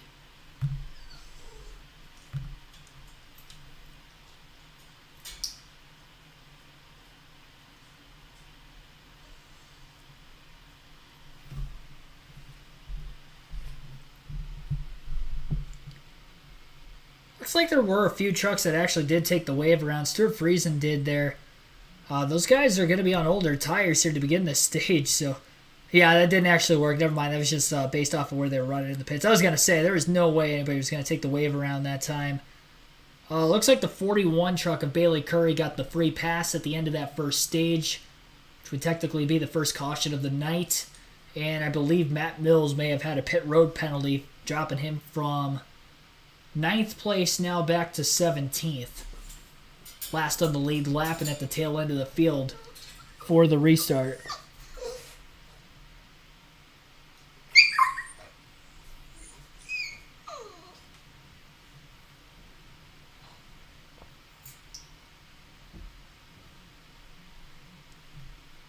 So Zane Smith will be the first truck one lap down. Once we get this second stage underway. So we'll see if he'll actually be able to hang on for that free pass position.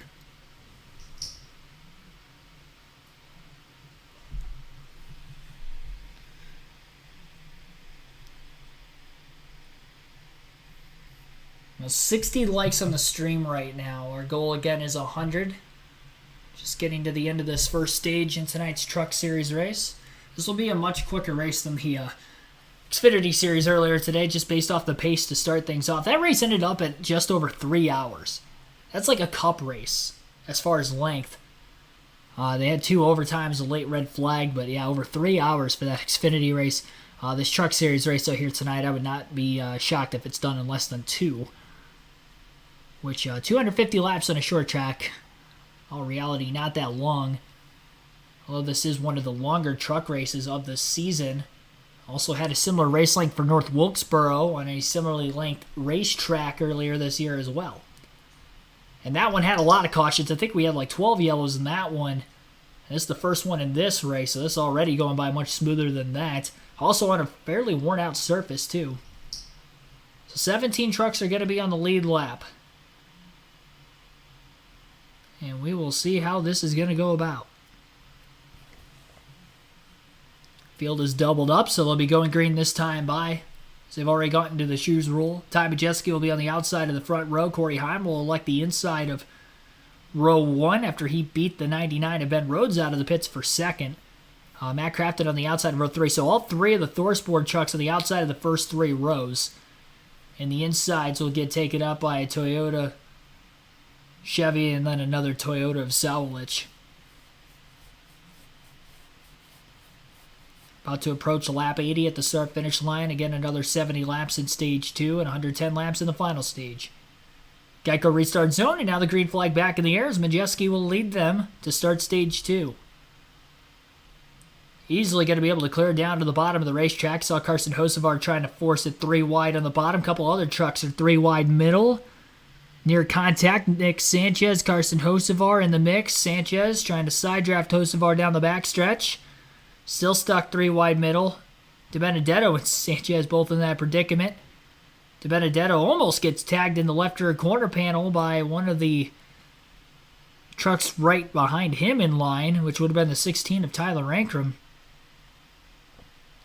Gotta be careful if you're Sanchez and DiBenedetto being in this kind of a bubble. It's the risk you are running mid-pack, but they get knocked out of this race, and that still gives Stuart Friesen a chance back at 26th. Matt Crafton trying to get by his teammate Ben Rhodes for second. What a restart for the 88. He was the outside of row 3. He gets up to third. Corey Heim, though, quickly dive bombs underneath Crafton, and he's able to take over third and stay to the inside of Ben Rhodes for second, who's not firing off very well here for stage 2. 19 of Christian Eckes also on the inside lane. Try to follow Heim to get by the Thorsport trucks to the outside.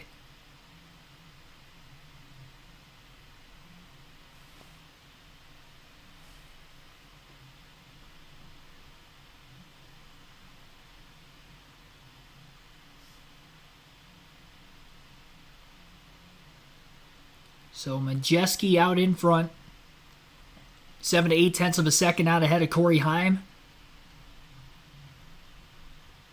And again, Ben Rhodes in third, Matt Craft at fourth, Christian Eckes is in fifth. Jake Garcia in the running up there. 6th place. make that 7. Chase Purdy just made a pass for 6. Purdy in a must-win situation. Just like Garcia, they're the highest running of those in a must-win situation coming into the race tonight. Carson Hocevar is in 11th. Just outside the top 10. Made a couple passes on that last restart.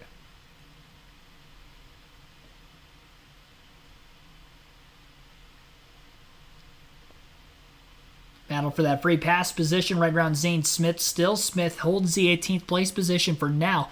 It's going to be interesting, though, to see how many trucks go lap down in this stage if we go caution-free to the end of it once again. Because if we get more trucks that are on the lead lap to go lap down, then Zane Smith in 18th wouldn't even matter. But we got a long ways to go to try to figure that out yet. And honestly, with the caution laps at the beginning of the stage, I would imagine that we probably wouldn't get to that. Majeski would have to run a faster pace than he did back in the first stage, which was already very fast. He was 0.4 of a second quicker than Corey Heim that last lap, but can he keep that pace up from the start of the run to the end of the run, though, once again?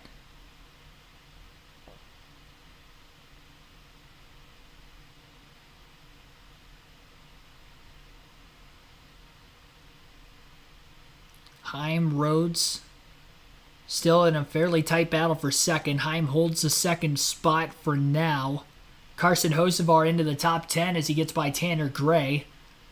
That last lap, so 10th place for Hocevar.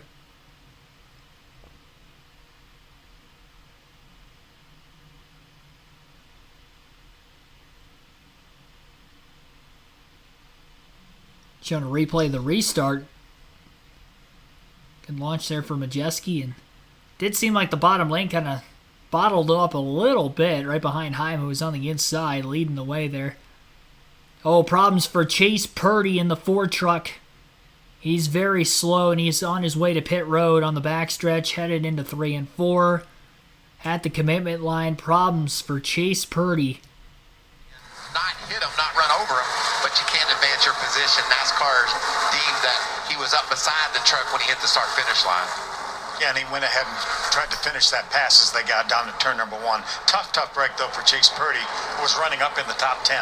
Now you can't complicate that, compound it even more by speeding on pit road. You got to be real careful. Think about all the success that Kyle Busch Motorsports has had here in Richmond in recent years. Last year, Chandler Smith got the checkered flag 2 seasons ago. John Hunter Nemechek. Each of those years, it was a 1-2 finish. And both in 2021, 2022, they put 3 trucks inside the top 5, but an uphill climb for the organization tonight as Chase Purdy serves his penalty and falls all the way back to 32nd, 2 laps down. And I think right now that he has to go. I mean, he has to try to stay in front of Ty Majeski, even if he has to use this stuff up a little bit. And you try to get to 1 lap down, Michael. You can see he's hearing you. He's got the hammer down in that Ford truck trying to get away from Majeski. Let's go to Heather. Well, we talked about the 52 of Sir Friesen having an extended pit stop there. They threw everything at that truck just now. He was completely unhappy with the handling. He was way too loose in and tight off. He's also made a couple rounds out of the track bar and 5 clicks on the shocks. 3 rounds out. I mean, they did everything to that truck with him running in the position that he is. Also, the 51 of Matt Mills did have an issue as well with his radio, so he had to come back down pit road and make an adjustment for that. But as far as the handling was going for Matt, he said that he pissed off the right rear tire early on the start, but he wasn't quite sure how that happened. I spoke about how he's good at managing tires and being easy on the throttle, but he was surprised that he lost that grip so early, so they made a couple adjustments for him there as well. Mills making his truck debut, first ever start here at Richmond in the Truck Series, being scored in the 15th position and sliding sideways. That is not true. It's his first start for KBM in the Truck Series. This is actually his 6th start in the Truck Series this season. First for KBM, though. Majeski's already grown that lead out to about 3.4 seconds over Corey Heim. They are headed to commercial break right now for the first time of Stage 2. Top 10. Ty Majeski again in the race lead. Corey Heim's 3.3 seconds off the lead in second. Ben Rhodes is in third place, 3.6 seconds off the lead. Matt Crafton 4 seconds back in fourth. And Christian Eckes is 5.1 seconds off the lead in fifth. Jake Garcia in sixth, 5.6 seconds back. Taylor Gray in seventh, 6.7 seconds back. William Sawalich in 8th place is 7.2 seconds off the lead. Carson Hocevar 9th, 7.6 seconds off the lead. And Grant Enfinger's 8.7 seconds off the lead in 10th. So that is your top 10 in Stage 2 here tonight at Richmond. 16 trucks on the lead lap with Chase Purdy making that unscheduled stop. Again, it was a restart violation for Purdy, so he had to serve a pass-through penalty, and that is why he has scored a lap down back in the, make that 2 laps down back in the 32nd place. Or no, he is 1 lap down because he came up just in front of Majeski, so 1 lap down for Chase Purdy, who was in a must-win situation, was running back half of the top 10 for the start of the race. Jake Garcia in 6th is the highest running of those in a must-win situation right now. He, too, also missed a race this season. Wonder where he could be if he ran at Daytona, which is definitely a track that could bring an underdog winner into perspective. Never had a chance at that one because he wasn't even 18 years old yet. Once he did turn 18, he was running the full season after the fact. Just had to wait an extra week. Lap 99 as of right now. Again, Ty Majeski has led them all from the pole. And the only caution was that stage break all the way back at lap 70. Listening live, there to the Worldwide Express 250 at Richmond for the NASCAR Craftsman Truck Series. What channel is the SRX on? It's on ESPN every Thursday night, 9 p.m. Wheeler Rick Ty Guy, Nathan Davis, Jeff Curry, thanks for tuning in the stream.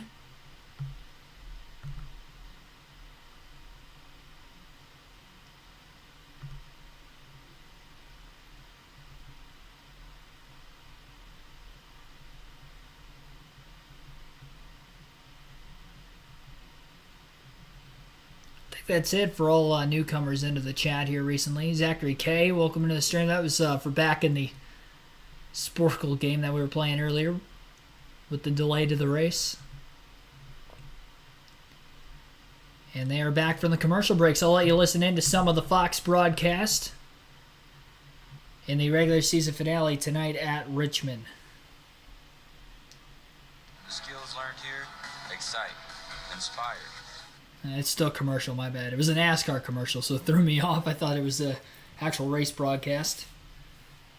Usually when they have the NASCAR ads, we are followed by the race resumption, so here we go. Proud to partner with Common Goal and the U.S. Women's National Team to prioritize mental well-being at every level of the game. To learn how you can support this initiative, text USWNT to 44321.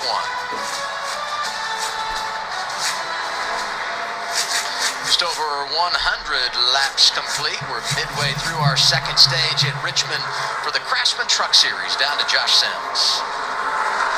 Just an update on the 35 of Jake Garcia, one of the drivers that needs to win if he wants to get into the playoffs. Complaining earlier just about not having the drive off he needed, but he's been good in the turns. They made an adjustment after that stop, and right now you see currently running in the 6th position, Heather. And running just a couple positions behind him is a 17 of Taylor Gray. Now he's coming off of his best finish in his career of 3rd at Pocono, but also they made a change with that team with his crew chief 3 races ago, and that's Jake Hampton. So when I spoke to Jake earlier today, they said they're really working on consistency with Taylor and just getting him to run up front.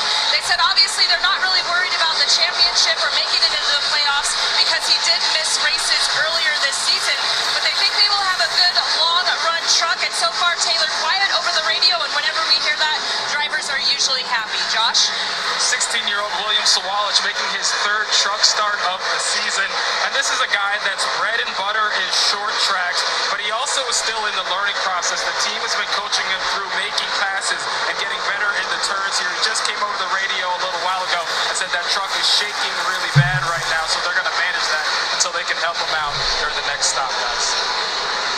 16 years old, 3rd career start, qualifies in the top 5 at a very difficult racetrack, and here he is, stage 2, doing exactly what he needs to. And I can tell you for one, I'm absolutely not surprised. I'm not surprised at all. I know you're not.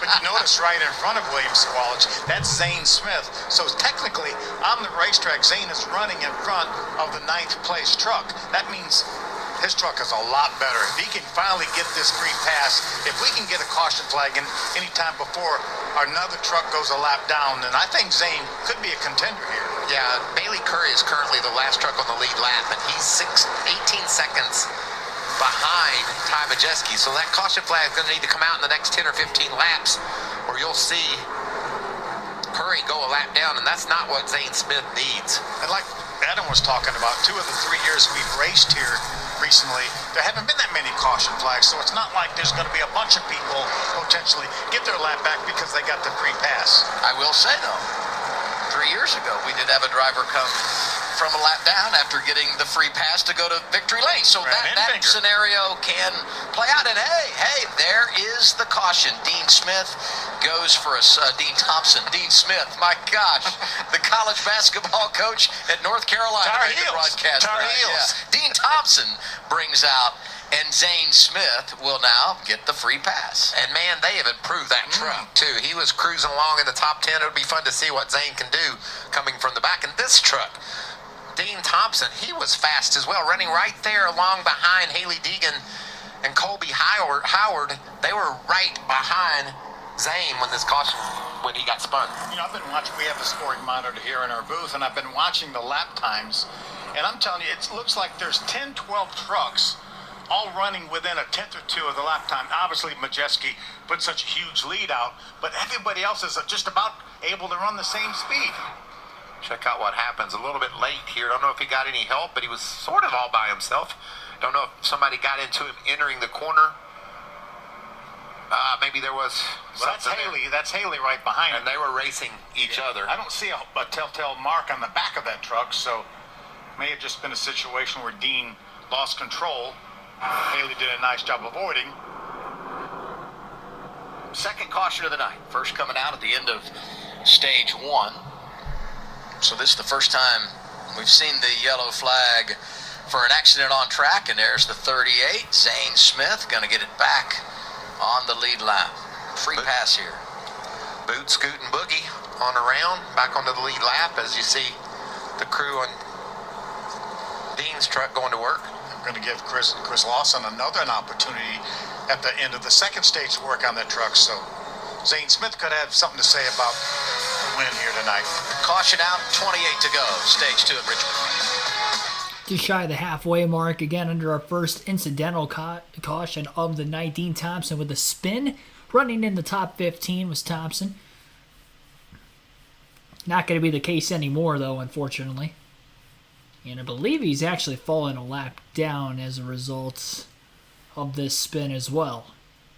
He was right at the tail end of the lead lap at the end of the last stage. And was definitely working in the right direction as far as his lap times are showing. As mentioned on the broadcast already that you heard, Zane Smith will get the free pass. He'll be back on the lead lap. And we're back to 17 trucks on the lead lap at that as well. Team Penske fan, thanks for tuning in.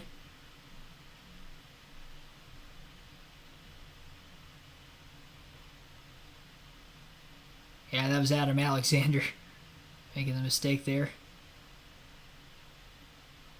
Turn down the truck broadcast a little. Alright, I'll make sure I don't play it quite as loud next time.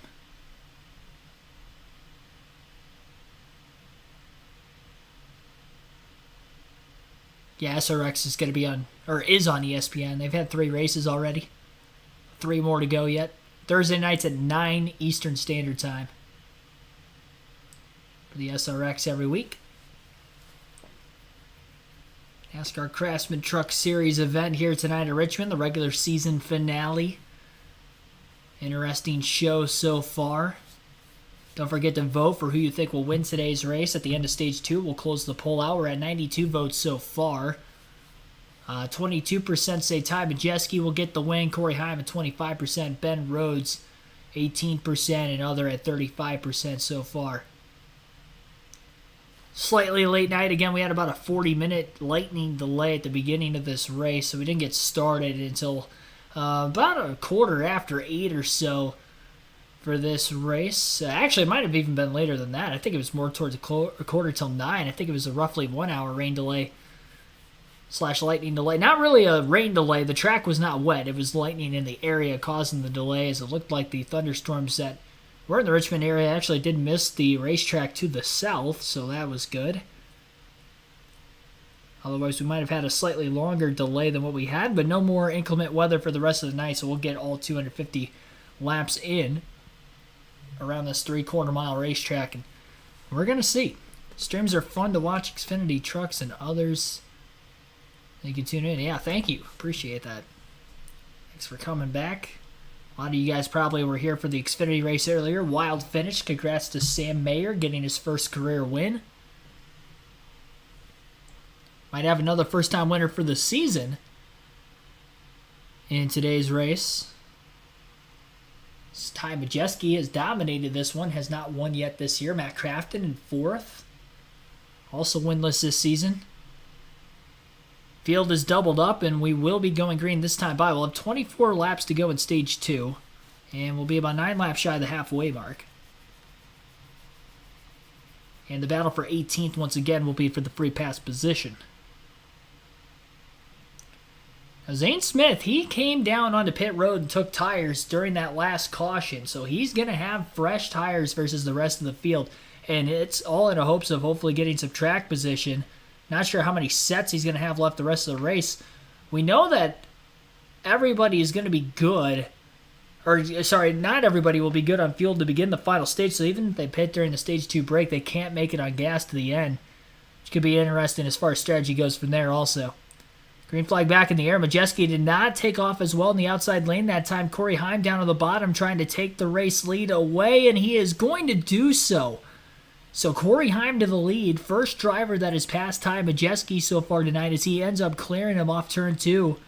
Majeski was in that preferred outside lane. He just didn't fire off well, and as a result gets cost in the restart. First time these guys have had to restart on old tires today, and I think that threw Majeski off a little bit. Now his teammate Ben Rhodes gets to his outside as they battle for second place. Corey Heim not pulling away, at least to this point. We'll see if Majeski can try to get in a rhythm and settle in here, because he was clearly the fastest truck in this race prior to that, but now he's lost track position for the first time.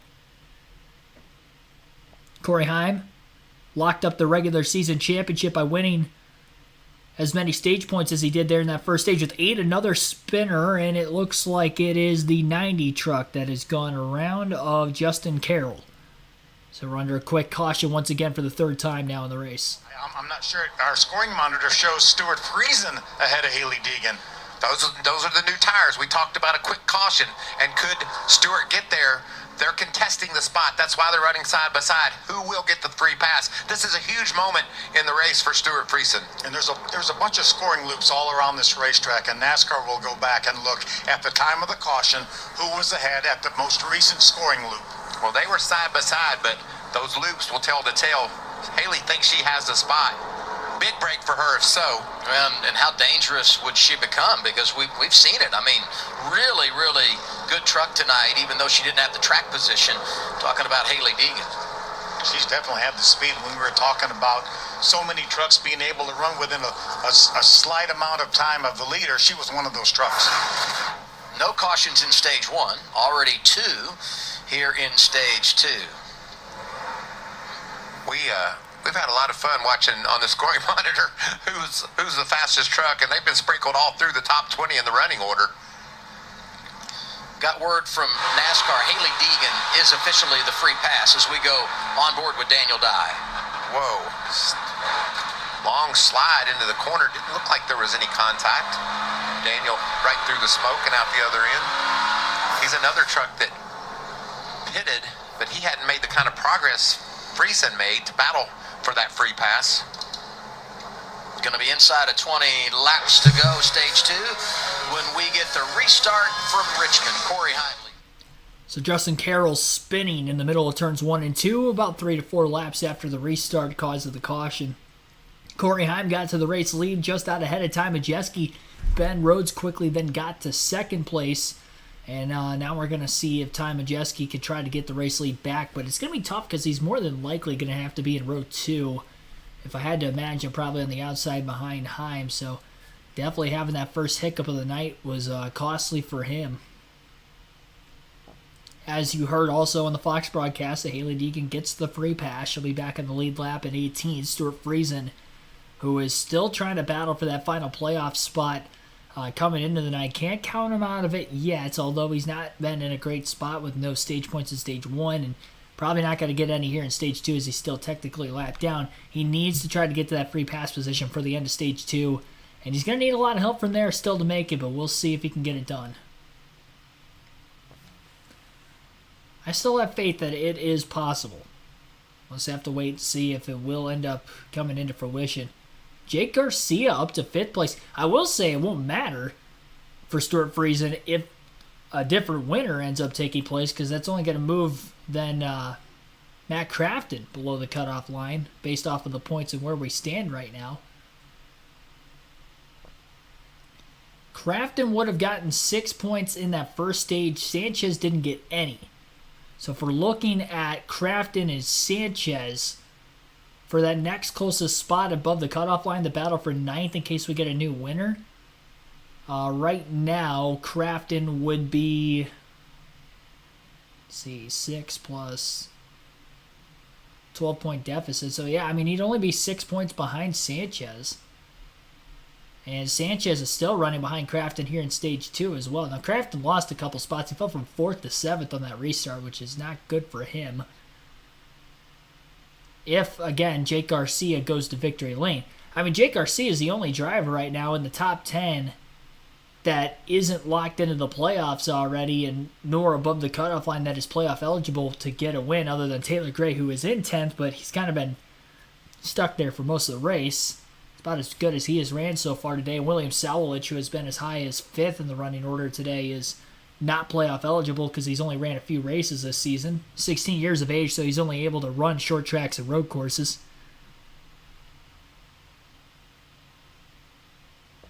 Saw him in the Mid-Ohio race just a couple weeks ago.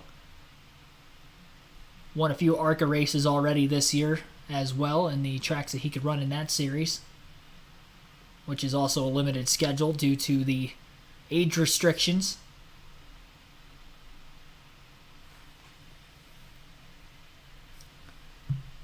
He knows how to take care of his equipment, though, I will say. Sputtermouth, thanks for the $1 super chat. Once again, you did that earlier today. Thank you for doing it again. Ryan, thanks for tuning in. Broadcasting the Cup race. Let's go for Caruth. Yes, I will be commentating the Cup race tomorrow, 2:30 Eastern Standard start time for that one. So again, 2:30 tomorrow afternoon for our Truck Series live commentary stream. Happy to be up top. He did a pass on he did a pass on Majeski on the outside. Green flag back in the air. Heim is going to take the inside lane this time instead of the outside. That's where he had the success before. Majeski got to the inside of the 11 as they go down towards turn 1, but he couldn't stay underneath them for very long until Corey Heim had an issue in the center of the corner where he spun the rear tires, and Majeski's going to stay back underneath the 11 again. Good drive off, though, for Corey Heim. He pulls to the bottom initially as soon as he had the chance into 3 and 4. That's going to allow Ben Rhodes to get to the outside of the 11, side by side for the lead off the exit of the corner. Ben Rhodes drag racing down towards turn 1, still door-to-door with Corey Heim on the bottom lane. Heim in the 11, 99 of Ben Rhodes, Majeski waiting in the wings behind him. And Carson Hocevar moving into the top 5 for the first time off of this restart as well. Majeski going to get to the outside and on that right rear corner panel of Corey Heim, trying to retake the race lead, but first he has to get by the second place truck. It's the first laps that Ben Rhodes has led in this race. Majeski hard charging on this restart, but he's stuck in the dirty air bubble behind the 99, who still runs the outside lane. He's taking that line away from Majeski. Corey Heim side drafts the 98 truck down the backstretch into turns 3 and 4, dives it off in the bottom, trying to slide up clear of the 98, can't do it. Majeski going to hold Heim tight. Corey couldn't get off the exit of the corner in the bottom very well. But he's side drafting and has just enough speed down the straightaways that he's able to stay alongside Majeski. That will not be the case off turn 2 this time, and Majeski's finally cleared for P2. Gives him full range of motion to be able to run top or bottom now to try to have a chance at Ben Rhodes. 3 trucks under a blanket for the race lead with 12 to go in stage 2. Christian Eckes, by the way, was able to fend off Carson Hocevar for 4th, and Garcia remains in 6th. Nick Sanchez in recent laps has gotten up to 9th place. I think he did that prior to this restart as well. Remains in 9th. And another battle for the lead now between the two ThorSport trucks of Ben Rhodes and Ty Majeski. Rhodes on the outside. Majeski got underneath him through 3 and 4. Couldn't make the pass. He's going to try it again in 1 and 2. Hook in the yellow line all the way through the corner. Rhodes up a little bit wider this time. He didn't run the 98 as tightly to the bottom. And Majeski's going to pull clear. He does give Rhodes a little bit of extra room. Finally actually pulls up the racetrack to arc the corner off into turn 3. He was well clear. Very patient with his teammate. And now quickly pulls him by about 2 car lengths in the middle of 3 and 4. 9 laps to go in stage 2 for Ty Majeski. And quickly pulling away as he's back in the lead once again. The lane choice to begin stage 3 is going to be interesting though for Ty Majeski because the outside didn't work out for him very well on that second to last restart. And the inside specifically for Corey Heim the last 2 restarts has been working out very well. He just couldn't hang on after about 5+ laps into the run. This go around we had a caution before they can get 5+ laps into the run the last time, so that kind of helped Corey. Stuart Friesen just went up past Matt Crafton, but Friesen is still lapped down. He pitted for 4 fresh tires prior to the last caution flag. Same goes for Zane Smith, and that is why Smith is up into the 13th place spot right now, following the restart, after he got the free pass a couple of cautions ago. 3 yellows in total in tonight's race. So Friesen is looking to get the free pass to get back on the lead lap this time.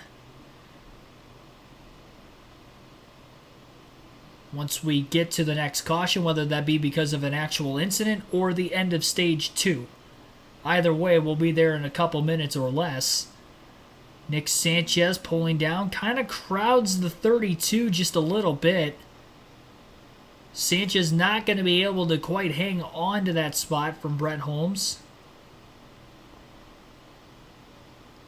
And I think Holmes is a lap down also. Same strategy as Friesen. Connor Jones, the 5th ThorSport entry here tonight, just passed Stuart Friesen for 19th for that free pass spot. So Friesen may not get it.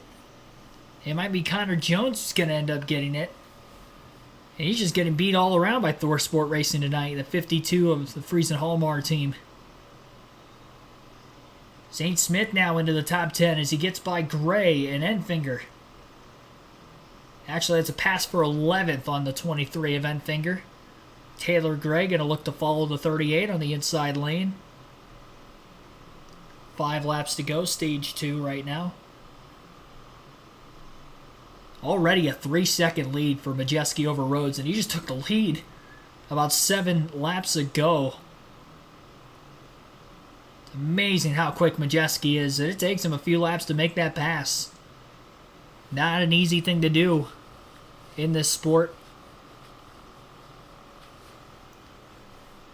Taylor Gray going to get by the 23 truck as well. Taylor in a must-win situation. Enfinger with 2 wins this year, already locked into the playoffs.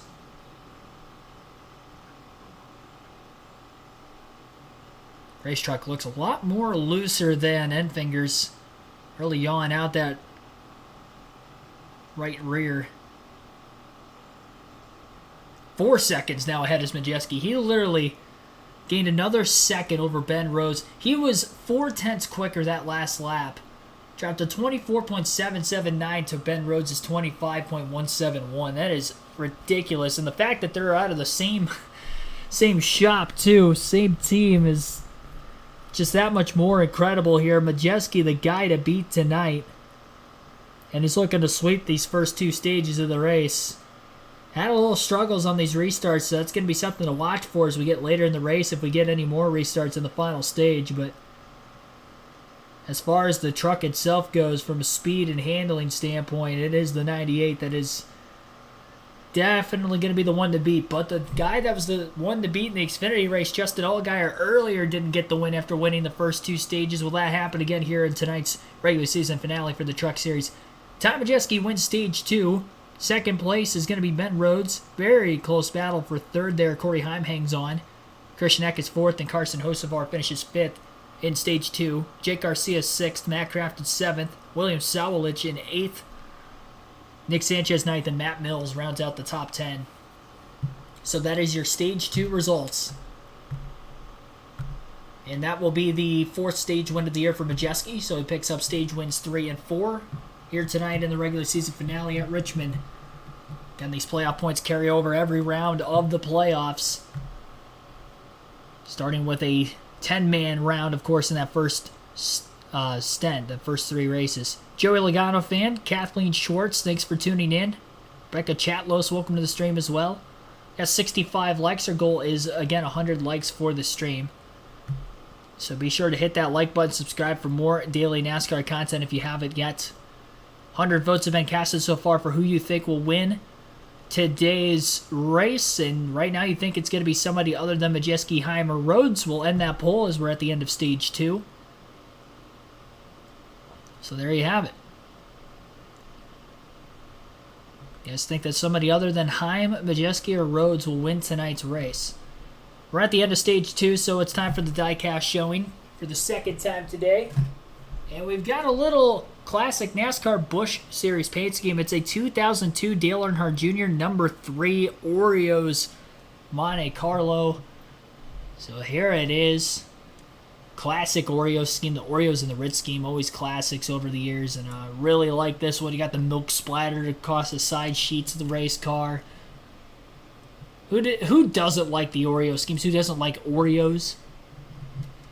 I mean, I don't even have much of a sweet tooth, but you can't go wrong with the classic Oreo. So, but yeah, this was one of my favorite schemes growing up. So, always liked some of the Busch Series schemes that Dale Jr. ran with, again, the Oreo and the Ritz car. So I had to get this one. And number 3, this is from 2002. So it's a 2002 Dale Jr. Busch Series die-cast DEI. One of a few DEI die-casts that I have for Dale Jr. A good one nonetheless. Connor Jones gets the free pass with this stage break coming to an end, so Stuart Friesen's strategy didn't quite work out for him. He was so close to beating Haley Deegan for the free pass position before that, and now he gets beat out by another Thor Sport truck. So, man, he's getting shally-whacked by the Thor Sport trucks tonight, all 5 of them. The 3 that have been running top 5 the whole night, and the 2 that are beating it for the free pass position twice now. Friesen can't catch a break. It is worth noting that Matt Crafton outscored Nick Sanchez by 2 more points. So to start the final stage, Matt Crafton's 4 points behind Sanchez for 8th in the standings. For 9th in the standings. And the reason why that is worth noting is because if we get a new winner that is below the cutoff line, hence a Jake Garcia. Really, Jake Garcia's the only one in the top 11 that could end up spoiling that playoff party right now of those that are on the bubble. Garcia gets the win. Matt Crafton needs to outpoint Nick Sanchez, and he's going to be down 4 points behind him to start this stage as we have our second to last pit stops of the night. Just a little bit, but Brian Ross, his crew chief, opted not to make any changes other than adding some tape to help with that brake shake. He said, we've got what we've got at this point. We're the fastest truck next to Majeski. Josh? Yeah, speaking of time, Majeski, your stage 1 and 2 winner. Happy with that truck, other than being just a little tight through the center. Moving on to the 11 of Corey Heim. Not happy with that truck. Said it's plowing tight. It's killing him on the exit. They made a track bar adjustment to try and free him up. Good execution on pit road again for the 98 team. He gets out. Ty Majeski going to win the race off of pit road. Ben Rhodes second, Hocevar third, and onwards. Nick Sanchez loses 4 spots on pit road. 98, Ty Majeski, too fast entering. Wow. Big mistake. Yeah, and that's a mistake. It's going to be hard to overcome, even as fast as that truck is. Bad for the team. Bad for Ty Majeski. Bad for Tim Duggar, who's riding on the tailgate there. Well, we're about to get a show. Majeski's dominated. Now he's going to have to come from the back in the final stage. Unbelievable. Too fast entering pit road under caution nonetheless as the leader. Inexplicable to say the least. And Ty Majeski is going to be coming from the back, and we'll see if he can get there. I think Friesen took the wave around that time. I don't think he had much of a choice in this situation that he is in. It looks like Friesen, Holmes, Dye, Caruth, Howard, and Timmy Hill all took the wave around. So we'll have 25 trucks on the lead lap to start the final stage, despite only having 18 on the lead lap at the end of stage 2. Too fast entry pit road under caution. That's not good. That is inexcusable there for Ty Majeski. He has had by far the fastest truck today. Nobody can compete with him. He hasn't been the same in traffic. When we saw him there on that one restart when he got passed earlier, it took him a little bit to get back to the front. I wonder if that'll be the case here now that he's going to be at the tail end of the field. He's going to have all the lab trucks in front of him too, because you have to restart the tail end of the longest line on the restart. Crazy. Stage 3 equals yellow fever. For the truck series, yes, that is typically the case, but we'll see if that'll be the case tonight. I don't know why I give them the benefit of the doubt. I should know better, but say the least, I will. Corey Heim has clinched the regular season championship already tonight over Zane Smith. He clinched it at the end of stage 1, scoring 8 points to Smith's 0. So Corey Heim again will be the regular season champion. That'll give him 15 additional playoff points. Zane Smith ends up finishing second in the regular... Well, I'm not going to say that, because Ty Majeski getting 20 stage points actually was 17 points behind Zane Smith. So he's got a chance to beat him for second, which would give 9 playoff points to whoever finishes second in the regular season standings, 8 for third, 7 for fourth, all the way back to 1 point for 10th. So it is worth Ty Majeski trying to get back through the field. Obviously, he wants to win the race, but even if he can get enough positions to catch Zane Smith, who didn't get any stage points today, to start this final stage, Majeski would actually be 3 points ahead of Smith for second. So as long as he finishes within 3 positions of Zane Smith, then Majeski will finish second in the regular season standings, despite not having to win this season.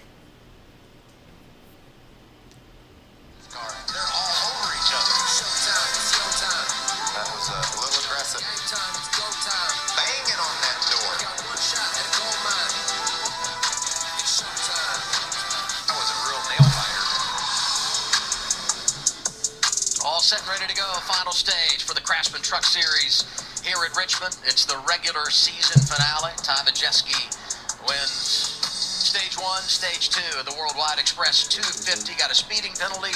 Going to have to come from the back. And, of course, the big talking point in this race is that playoff cut line. Who's in and who's out when it comes to running for a championship? Yeah, I mentioned the Hail Mary earlier for Stuart Friesen pitting earlier. They've thrown another one now. They stayed out, took the wave around, and now are at the back of the field.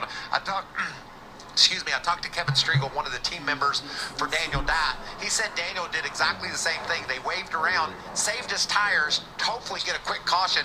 You can see as we ride along with the shopdanieldye.com on board, he's got fresher tires, but not as good as the leaders. He's going to need a caution quickly, but he and Stuart Friesen, you see ahead of him there, both in that position. 30 points below the cut line is Friesen as we begin this final stage. Carson Hocevar jumping out front on the restart, 3 wide for second. Whoa, look at contact. Then Rose and Eckes getting together.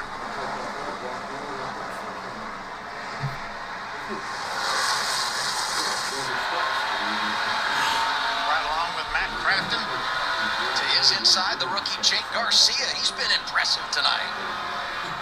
But how impressive has Hocevar been? Started last and made his way to the lead. And what about Zane Smith? A lap down, couldn't find the handle, get the free pass, and now he's 7th in the running order. There he is right there, that 38 truck all over the back of that 35 of Garcia. What a great story that's been, watching that team, Chris Lawson, go to work on that truck and improve it that much to go from a lap down. That's even more impressive than what Carson's doing, leading the race right now. Look to the outside of Garcia to try to grab another spot.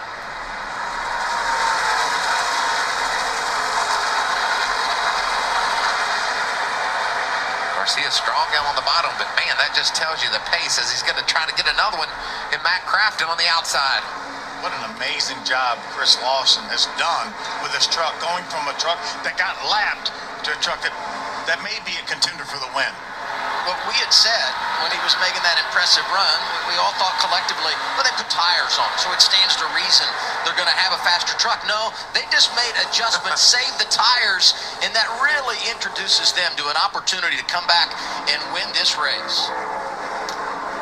Update on Ty Majeski, he just cracked the top 20, but man, long way to go. You can see these trucks just wrapping the bottom, and back there about where Majeski's rolling, they're 2 and 3 wide. By the way, for Majeski, this is first speeding penalty of the year. First time he had been caught speeding since St. Louis last year. It had been over a year since he had a speeding infraction. It cost him big time in this situation as he tries to climb right back in to this race. Well, the good news is we have 96 laps to go. There's plenty of time, and more than likely there will be another pit stop. So it's not out of the question, as fast as that truck has been, for him to get back up there and contend. Yeah, we saw him on the longer run just drive out to massive leads, 4 or 5 seconds. So he's going to need that type of pace as the tires wear to be able to get back in contention. And the thing he has going for him right now is the spotters know how fast that truck has been. So the spotters are going to tell their drivers that, hey, the 98 truck's coming. He's been really, really fast. He had a penalty. So more than likely, most of these drivers will get out of his way and not try to contend for that track position. And you say track position because every truck on track for him is not a position. He's racing lap down trucks in addition to those drivers that are on the lead lap. So his effort to get back into it even more difficult because of the penalty and coming from the tail of the field. And that's Lawless Allen. Lawless is currently running 26, so that tells you how far back Majeski is.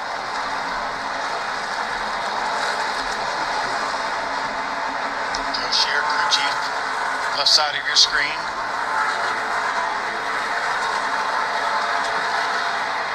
A lot of experience on that pit box. Joe's seen about everything. A lot of wins. You got that right. Championship with Johnny Sauter a few years ago.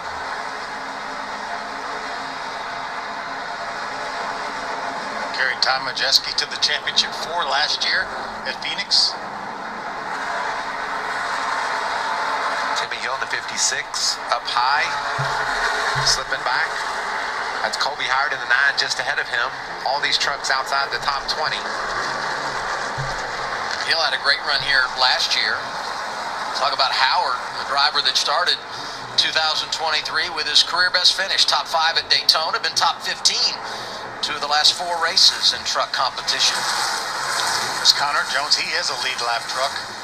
He got their free pass a couple cautions ago. He's 17th, so as Majeski goes around him, it puts the 98 into the 16th position on track. So Carson Hocevar off that last restart is going to be able to get to the race lead. He's about a second ahead of Ben Rhodes, currently in second place. Rhodes trying to keep pretty close to that 42 truck right now, but Hocevar fastest on track, at least with that clean air, is he's about 0.2 quicker than Rhodes the last lap. Although Ben Rhodes picked up this lap and ran about a 10th quicker than Carson Hocevar. Ty Majeski, as you heard, up to 17th place after having that pit road speeding penalty under the caution flag, so now he is trying to come from the back of the field to the front. He was the fastest truck on track all the way throughout the course of the race, no ifs, ands, or buts. Won the first 2 stages unanimously. Started on the pole in this one, and he has led 131 laps of the 162 that have been ran so far, and obviously we have ran about 15 plus laps here to begin stage number 3, so he has done very well for himself, but now trying to come back from behind as well.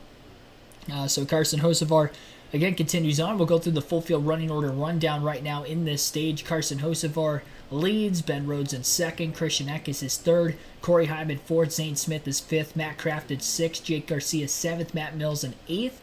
Ninth place is Tanner Gray and William Sawalich is 10th, Grant Enfinger in 11th, Nick Sanchez in 12th, Tyler Ankrum in 13th. Make that Matt DiBenedetto 13th, Ty Majeski up to 14th, Tyler Ankrum 15th, Haley Deegan 16th, 17th is Bailey Curry, Connor Jones in 18th, 19th is Taylor Gray, and Daniel Dye is 20th. Brett Holmes in 21st, Stuart Friesen last truck in the lead lap in 22nd, Roger Caruth is the first truck lap down 23rd, Colby Howard in 24th, Timmy Hill is 25th, Wallace Allen in 26th, Chase Purdy 27th, Will Rogers 28th, Justin Carroll 29th, and Dean Thompson is 30th. 31st is Ryan Vargas, Derek Lemke in 32nd, Christian Rose 33rd, Spencer Boyd 34th, Josh Reed 35th, and Mason Massey rounds out the 36 truck field. 85 laps to go in the Worldwide Express 250, the Richmond Raceway. You're listening live on KRC. This will be our second to last ad break of the race. We'll highlight the playoff cutoff line afterwards as we get back to the action.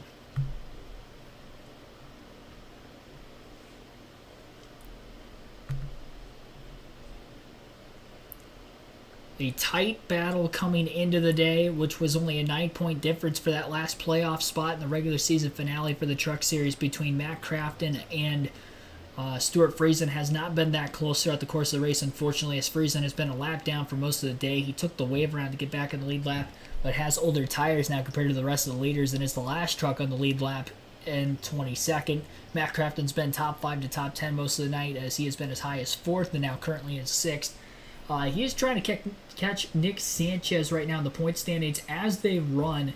Crafton and Sanchez are 2 points apart from one another, and I believe Matt Crafton is +2 over Sanchez. That is if we get a new winner below the cutoff line. Jake Garcia is the highest runner in the running order right now in 7th place. That is below the cutoff line.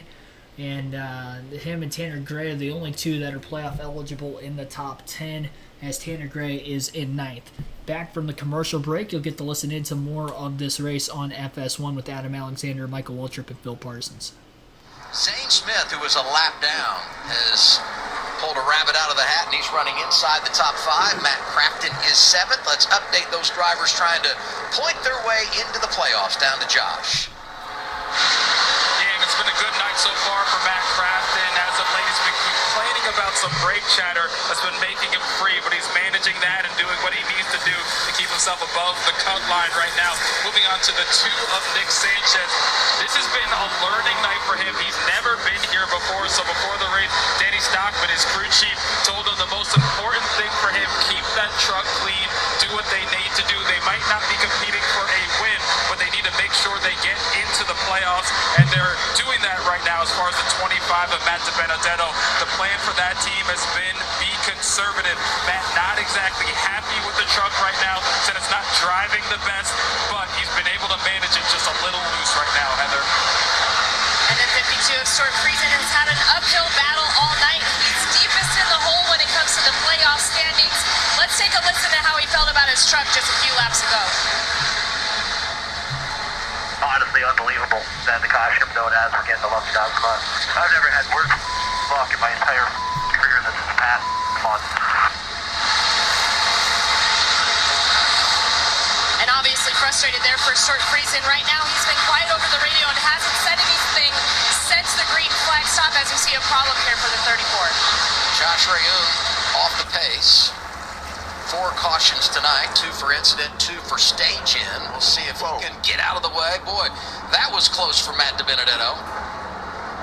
Doesn't look like that's going to bring out a caution. As we were doing the report, Heather was talking about Stuart Friesen. He went that lap down again, Adam. So despite 2 Hail Marys that didn't pay off, he just thinks he's having bad luck tonight.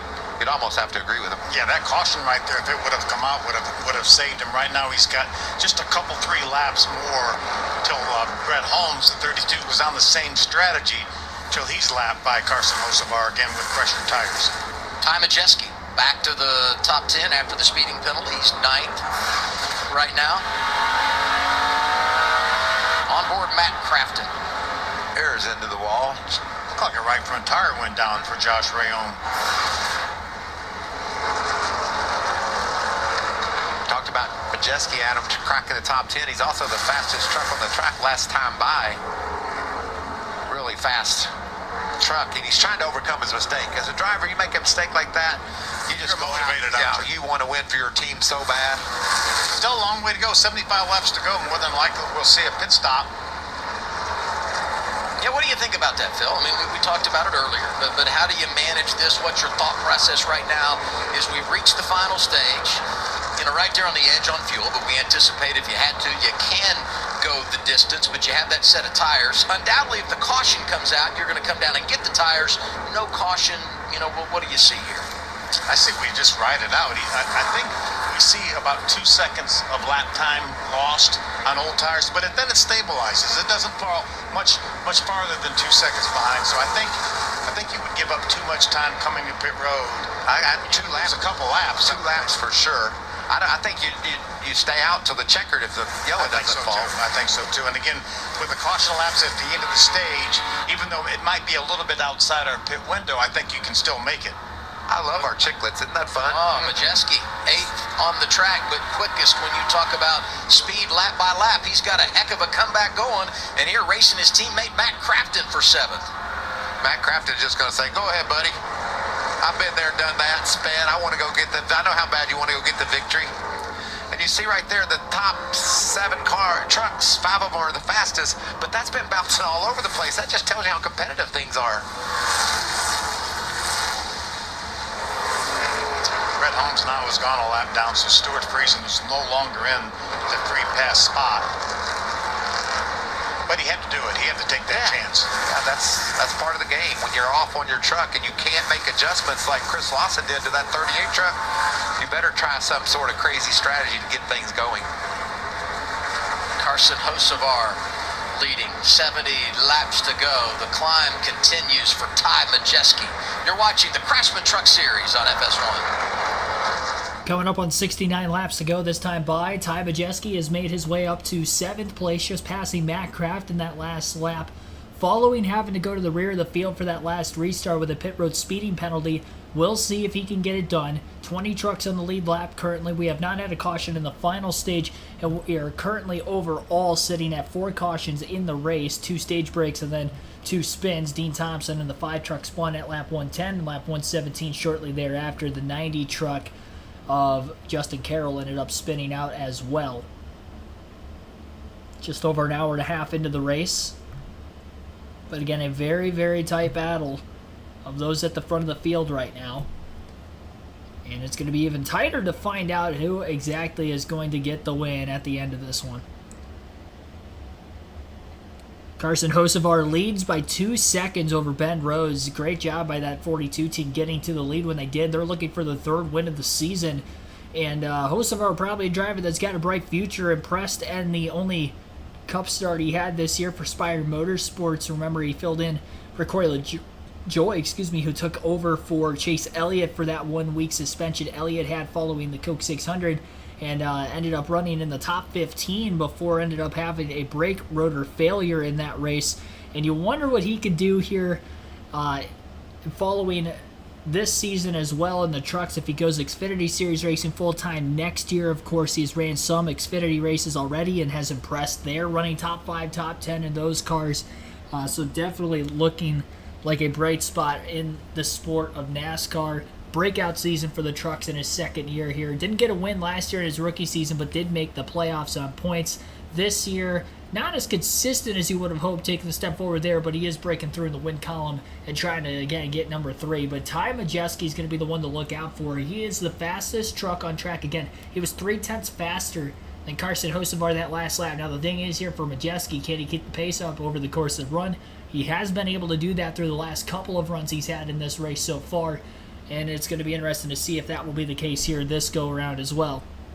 2.5 seconds, though, is Hocevar ahead of Rhodes over Majeski, who is now up to 6, just passing Jake Garcia. Majeski is 6.6 seconds off the lead in closing. So the battle, in my opinion, is going to be between Carson Hocevar and Ty Majeski and how long it's going to take Majeski to try to get through every lap car that Hocevar passes and hopefully gets by quickly for his own sake.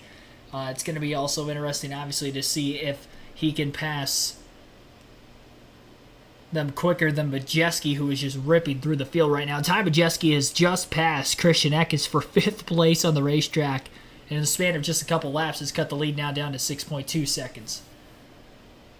So we'll just continue to watch the lap times on our screen between the 98, the 42, see if there's going to be any fall off over the course of the run. But they've got Majeski's truck all sorts of shaped up in a good way here today.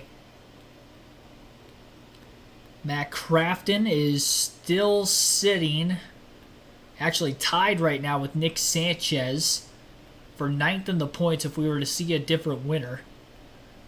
We are expected to see pit stops if we get a caution in this one. I guess the fact that these guys can actually make it on fuel in this final stage is looking more likely with the caution laps ran at the beginning of the stage. I didn't think that they were going to be able to go a full fuel run in this final stage, but I guess it might be possible. And even with the tire fall off, though, that is another question to be asked because we've only gone 70 laps on tires. We haven't gone 100. So the likelihood of somebody being able to hold on and not have a tire go down causing them caution could be possible. Josh Reaume actually did blow a right front in the early going to the stage, hit the outside wall off turn 2, not hard enough, and was out of the way enough to end up getting to pit road and not causing a caution. So we did continue to stay green through that. Zane Smith, as of right now, last truck on the lead lap. He got up. Actually, I think he pitted already, because our leaderboard hasn't updated yet. But Zane Smith is the last truck all of a sudden ahead of Ty Majeski. I'm not sure what happened to Zane Smith. He is scored in 4th on our screen, but that is not right. He's actually scored in 4th on Fox's screen as well, which also isn't right because, again, Majeski's not leading. I'm sorry. That was throwing me off. Threw a curveball in my brain, and I was trying to figure out why Zane Smith was right there. I was like, wait a minute. Oh, yeah, Majeski, who you would think is leading with the dominance he's had today, again, isn't. Come back from that speeding penalty. He just passed Zane Smith for 4th, so Majeski 4.9 seconds off the lead now. He is chipping away. He's going to get to Hocevar in no time. Poor Carson. Probably thinks he's got things going his way right now, and I don't know how much his crew chief is telling him in his ear the 98 is coming, or if he's trying not to put extra pressure on Hocevar, because Hocevar's doing his job to pull away from the other Thor Sport trucks, except for the one who's ripping through the entire field of Ty Majeski. A lot of dense lap traffic around Majeski and Heim right now as they battle for 3rd place. 17 positions gained for Majeski since the race start, not counting all the lap trucks he passed at the beginning of the race start. Because remember, he wasn't just at the tail end of the lead lap. He was behind all of the race trucks on this restart. He has literally had to pass everybody. And over the course of one green flag run to be able to do that would be impressive enough. The fact that he has gotten all the way up to 4th and we're not even halfway through this final stage is even more impressive. He's 5.3 seconds back. Now, he did lose about a second through the lap traffic. And Corey Heim holding him up on the bottom lane right now. Majeski not going to waste any time. Gets into the back of Heim. Heim was very loose off turn 2. Quick bump and run by Majeski. And he's going to quickly pull away from Corey, I'm sure. Gasses it down off turn 4. Good run for Ty Majeski. Jake Garcia going to hit pit road. So he's going to try to split this stage in half. If it stays green to the end, we'll see how that's going to work out for Jake Garcia. He was the highest running driver of those in a must-win situation to make the playoffs. And he was in the 8th place spot, just behind Matt Crafton and right ahead of Matt Mills, when he did pit. So we will see just how fast Jake Garcia will be. 23.165 is Hocevar's fastest lap, I should say. Fastest lap of the race is actually ran by Ben Rhodes with a 23.151. That was 4/1000ths of a second quicker than Ty Majeski's fastest lap. Both those laps were ran at lap 2. Hocevar's fastest lap was on the first up to speed lap in stage 3 at lap 151 with 99 laps to go. And now Hocevar's 4.1 seconds ahead of Rhodes. Majeski to 3rd as he gets by Heim again that last lap and is quickly closed on Ben Rhodes as they're nose to tail for 2nd. Matt Mills is on the pit road as well for 9th place. So we're seeing some drivers in the top 10 hit the pits. And it's going to be very interesting to see if anybody at the very front of the field will potentially hit the pits and try to put the fight to Majeski, because Majeski on equal tires is definitely unbeatable here tonight. Majeski quickly blows around Ben Rhodes. That last lap, that'll move Ty up to 2nd. He is 4.3 seconds behind Carson Hocevar. Hocevar stuck behind a lap truck, the number 9 of Colby Howard in the middle of 3 and 4. Trying to get around him to the bottom. 50 laps to go for Carson Hocevar. He has led 50 and counting in tonight's race for right now. Even more lap traffic coming up in front of him, which is definitely slowing him up as he could not clear Howard off the exit of that last corner.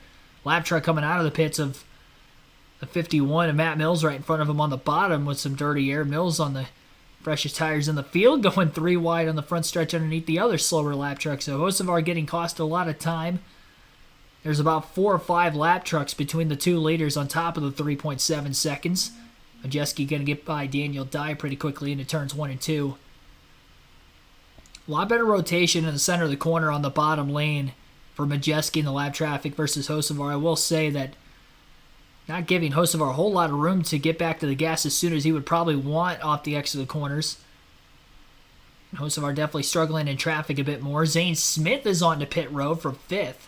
So that's 3 drivers that were in the top 10 that have now hit pit road to take tires, split the strategy up.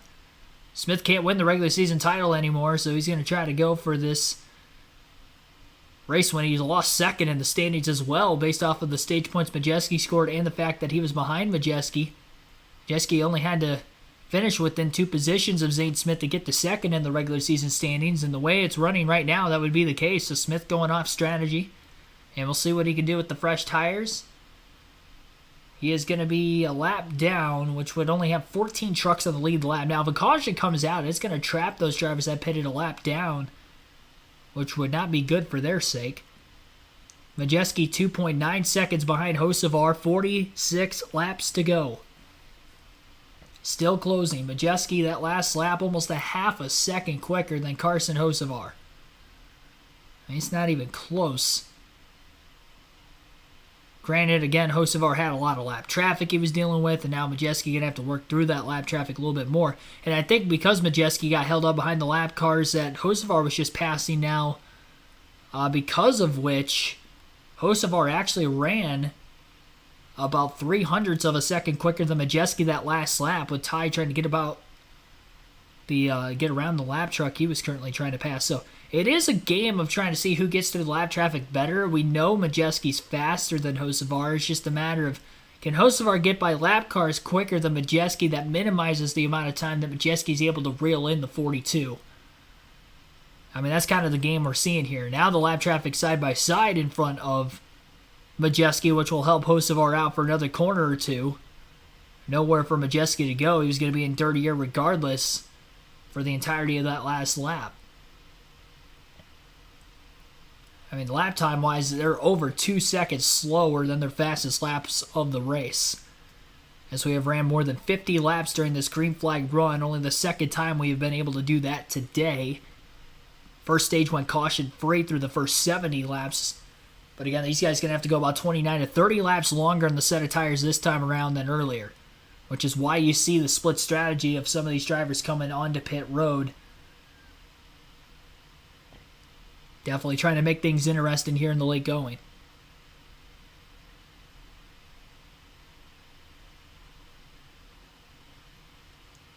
Ty Majeski now just 1.9 seconds behind Carson Hocevar. No lap trucks between the top 2 down the backstretch that time. Hocevar's got a lap truck he's trying to work around right now, and he does do it through 3 and 4. 1.4 seconds is the difference. Full screen commercial break right now on FS1. We will take our final break of the race. You're listening live to the Worldwide Express 250 at Richmond Raceway on KRC. Be sure to like and subscribe for more daily NASCAR content if you haven't done so yet.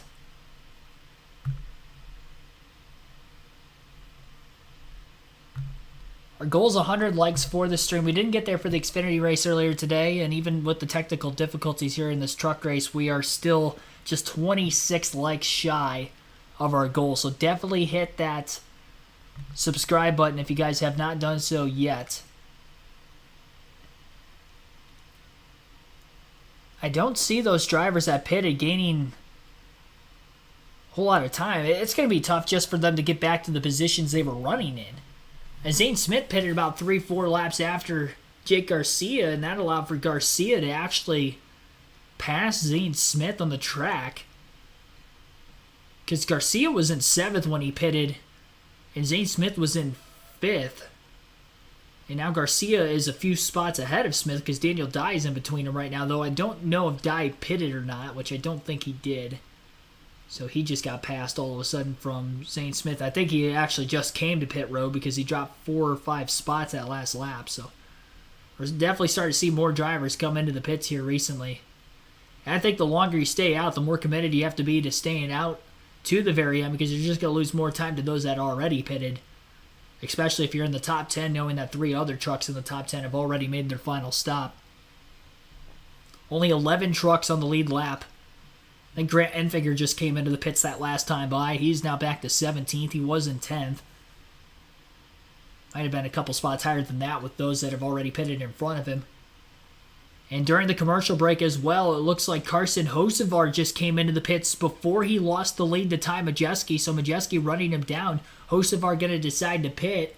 And now he's going to be on the attack to the end of the race. Going to be running 2 seconds faster lap than Majeski. That is a bold strategy from the 42. But they knew that they didn't have the speed with the way the 98 was running him down. And you just wonder if he could have pitted sooner. If he could have pitted maybe 15 laps sooner, if he'd maybe have more of a chance to catch him, because I don't think there's going to be much of a difference 50 laps versus 70 laps on tires, but we'll see. Ty Majeski now back out in front with 35 to go at Richmond. 2 seconds, so he came to pit road, made a green flag stop. Matt Crafton is there now. Josh?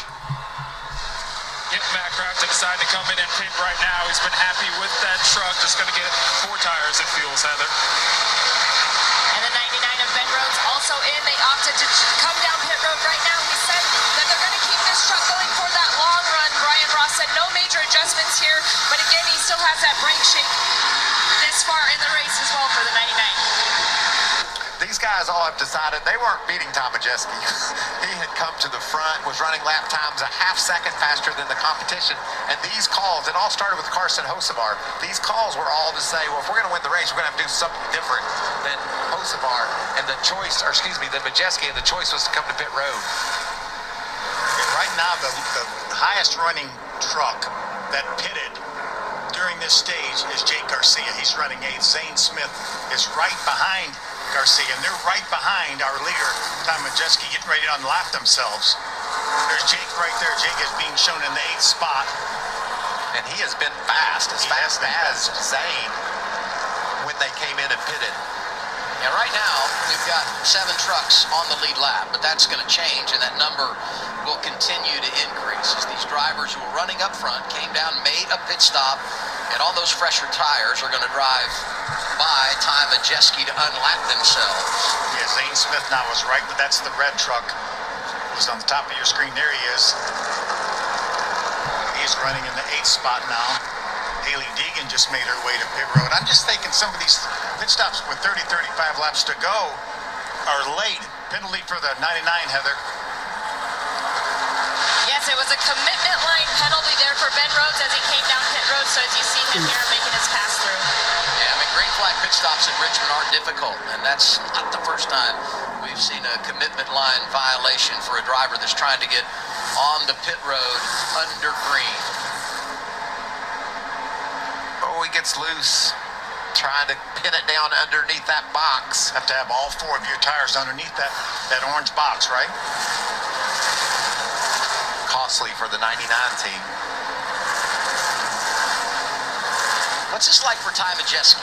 Because he gets the speeding penalty, and he's on offense, and he's attacking, and he's passing every truck. And eventually he climbs the mountain, and he gets back on point. Now drivers make pit stops, and he's going to have some driving by him. What's this feel like? How do you handle it in his position now with 28 to go? You just hope there isn't a caution.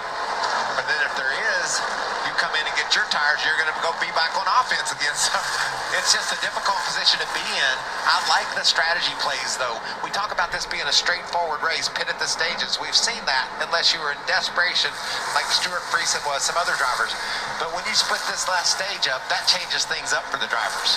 And everyone realized that they were not going to beat Majeski. And it's about the W here.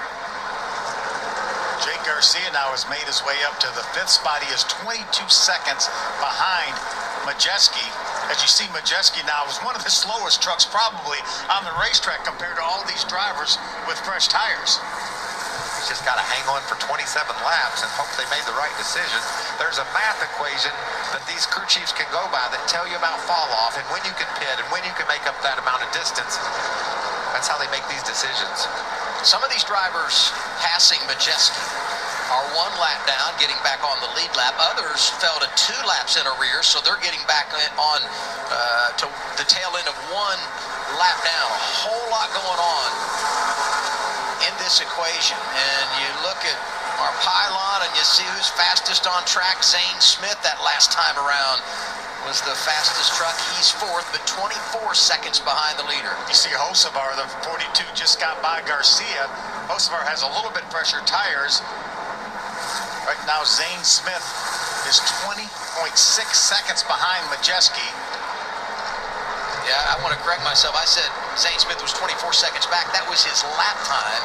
He's 19 seconds back is where he's at on track now officially. Zane's going to grab that 3rd spot from William Sawalich. Sawalich has remained on the racetrack now. He's going to lose 3rd and 4th. Now Hocevar is trying to get by Zane Smith. About 10 laps fresher tires for Zane Smith. For Hocevar over Zane Smith. And that should show up too. Well, these drivers racing each other in this situation is great for Majeski, right? Because they can't one up.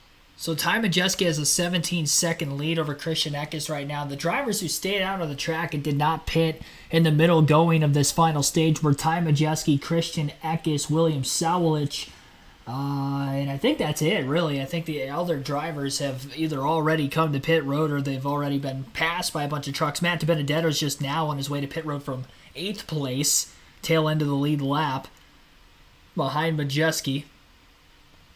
19 of Christian Eckes, starting to hold up Carson Hocevar just a little bit after Hocevar made a pass on Zane Smith. So that's going to put Carson into 2nd. Eckes losing a couple positions now. 21 laps to go. 16.7 seconds off the lead is Carson Hocevar versus Ty Majeski.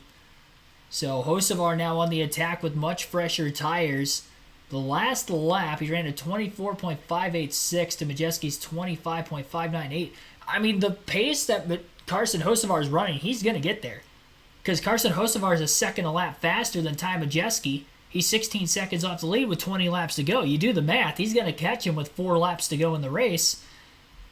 The only outlier is the way that Hocevar catches lap traffic versus Majeski. Now, Majeski's getting passed by cars, so I don't know if that's necessarily better or worse for him versus Hocevar trying to pass some of these other cars that are on equal tires as him could be maybe more difficult for Carson. But just based off the lap times alone, he is running fast enough. He is going to catch Ty Majeski, and it is no question. I think Majeski's a sit duck in this situation, and you have to factor in the pit road speeding penalty because he either could have tried this strategy just with the rest of the field, but because he had the pit road speeding penalty, he was already trying to play from behind to start the stage anyway, and now he's playing from even further behind. I mean, he's got to pick the pace up, and he just can't do it on as old of tires as he's on right now, which is about 70-plus laps on a very worn-out Richmond Raceway surface.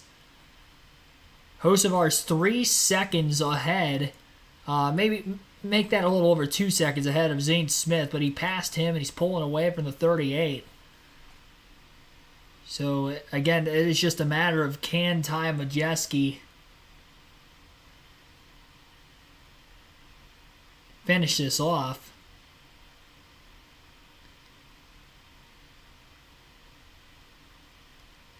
17 laps to go. 11.3 seconds ahead of Carson Hocevar. 16 to go at the line now for the 98. He's not going to hold on.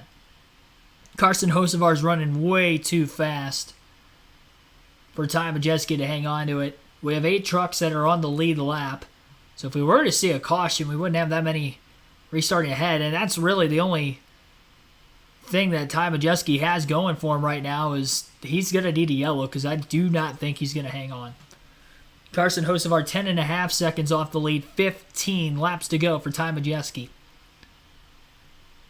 Jake Garcia in 4th. Highest running of those drivers who are in a must-win situation to make the playoffs. If he catches Majeski before the end of the race, which his pace is quick enough as well. I mean, really, the pace Majeski's running versus everybody that pitted, Hocevar is going to catch Majeski. Zane Smith is going to catch Majeski, and potentially Jake Garcia would catch him for third. That's a closer battle because Garcia's a couple seconds behind Zane Smith yet. Smith should get there about a lap or two after Carson Hocevar. Hocevar was the last of those drivers in the top 5 to pit. That's why he is the fastest on racetrack right now. 1.1 seconds quicker exactly to the thousandth of a second, 1.1 seconds quicker than Majeski the last lap for the 42 of Hocevar. Hocevar's got a rocket ship to 98 now, no longer on the attack like he was for the first 2/3 of Stage 3. He's going to need a caution to stay in it. He's got a 7.5 second lead over Hocevar, and as long as Hocevar doesn't catch ridiculously heavy lap traffic here in the late going, it is his race to win. And as long as we, of course, stay green, which we have not had a caution at all in this final stage, 12 laps left, still running faster. Majeski did pick up a little bit that last lap, but still about 7/10 of a quicker that last lap was Hocevar versus Majeski. So there's quite a bit of lap traffic right now from the 42, which is what the 98 needs, but it's not in his control anymore.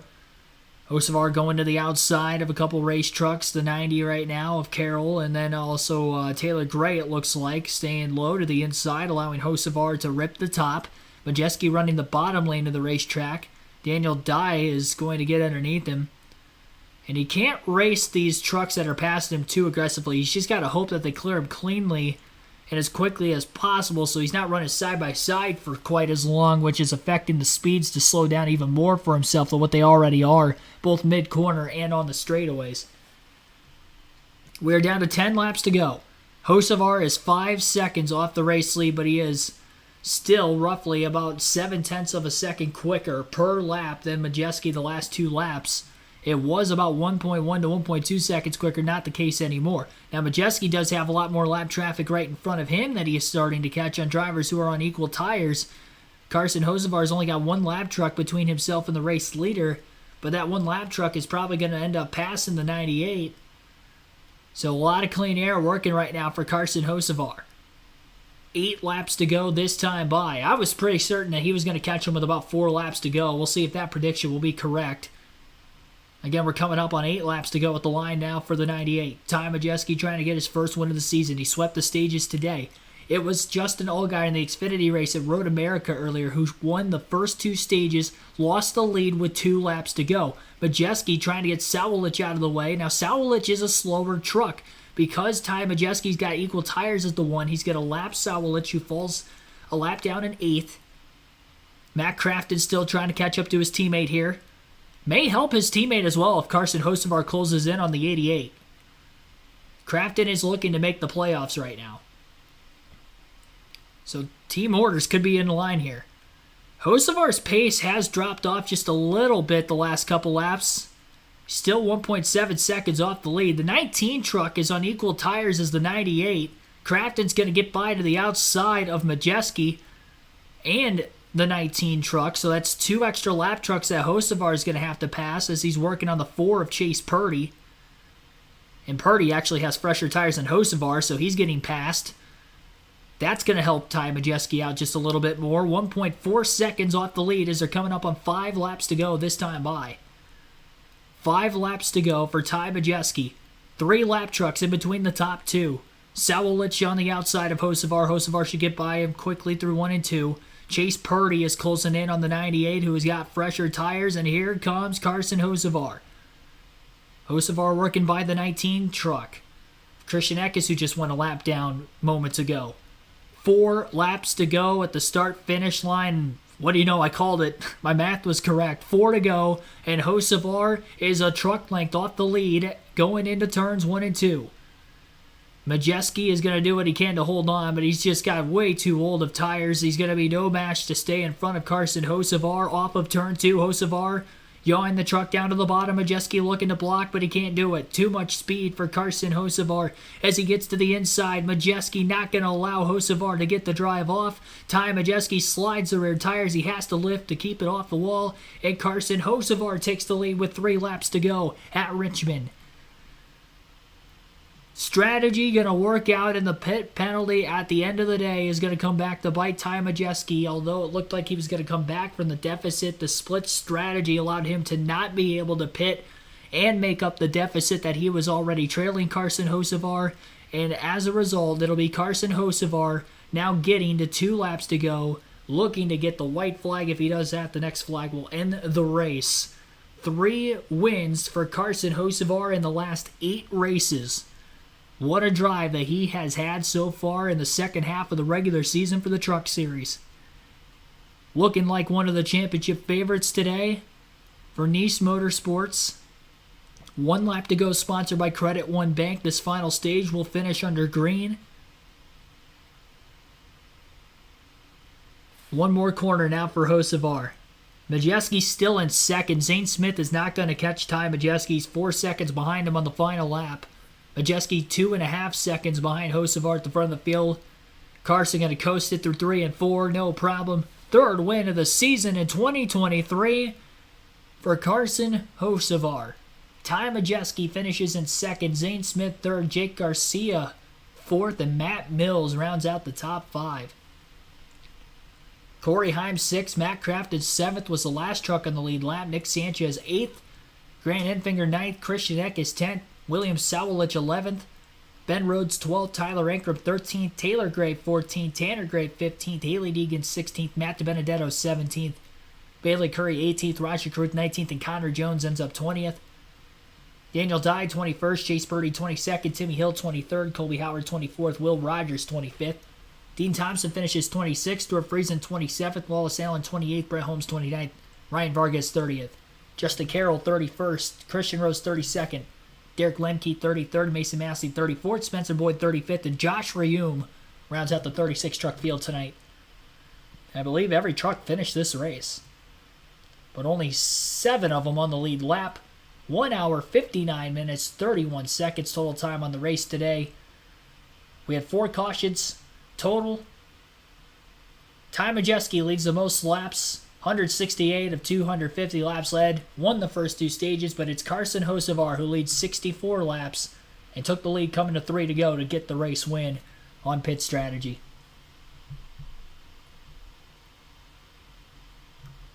Four different drivers led at least 1 lap today. 9 laps led apiece also for Ben Rhodes and Corey Heim, along with the other 2 that I already mentioned of Hocevar and Majeski. And we had 10 lead changes amongst those 4 different leaders. 92.99 miles per hour was the average race speed in the Worldwide Express 250 at Richmond. Here's your race winner, Carson Hocevar. But back on top tonight and riding into the playoffs in style. Josh? What a night for Carson Hocevar here at Richmond. Carson, you have to drop to the back at the start of the race. You battle your way down. You literally burned it down here. And of course, Phil Gould makes a great call with a strategy play to help you get the win.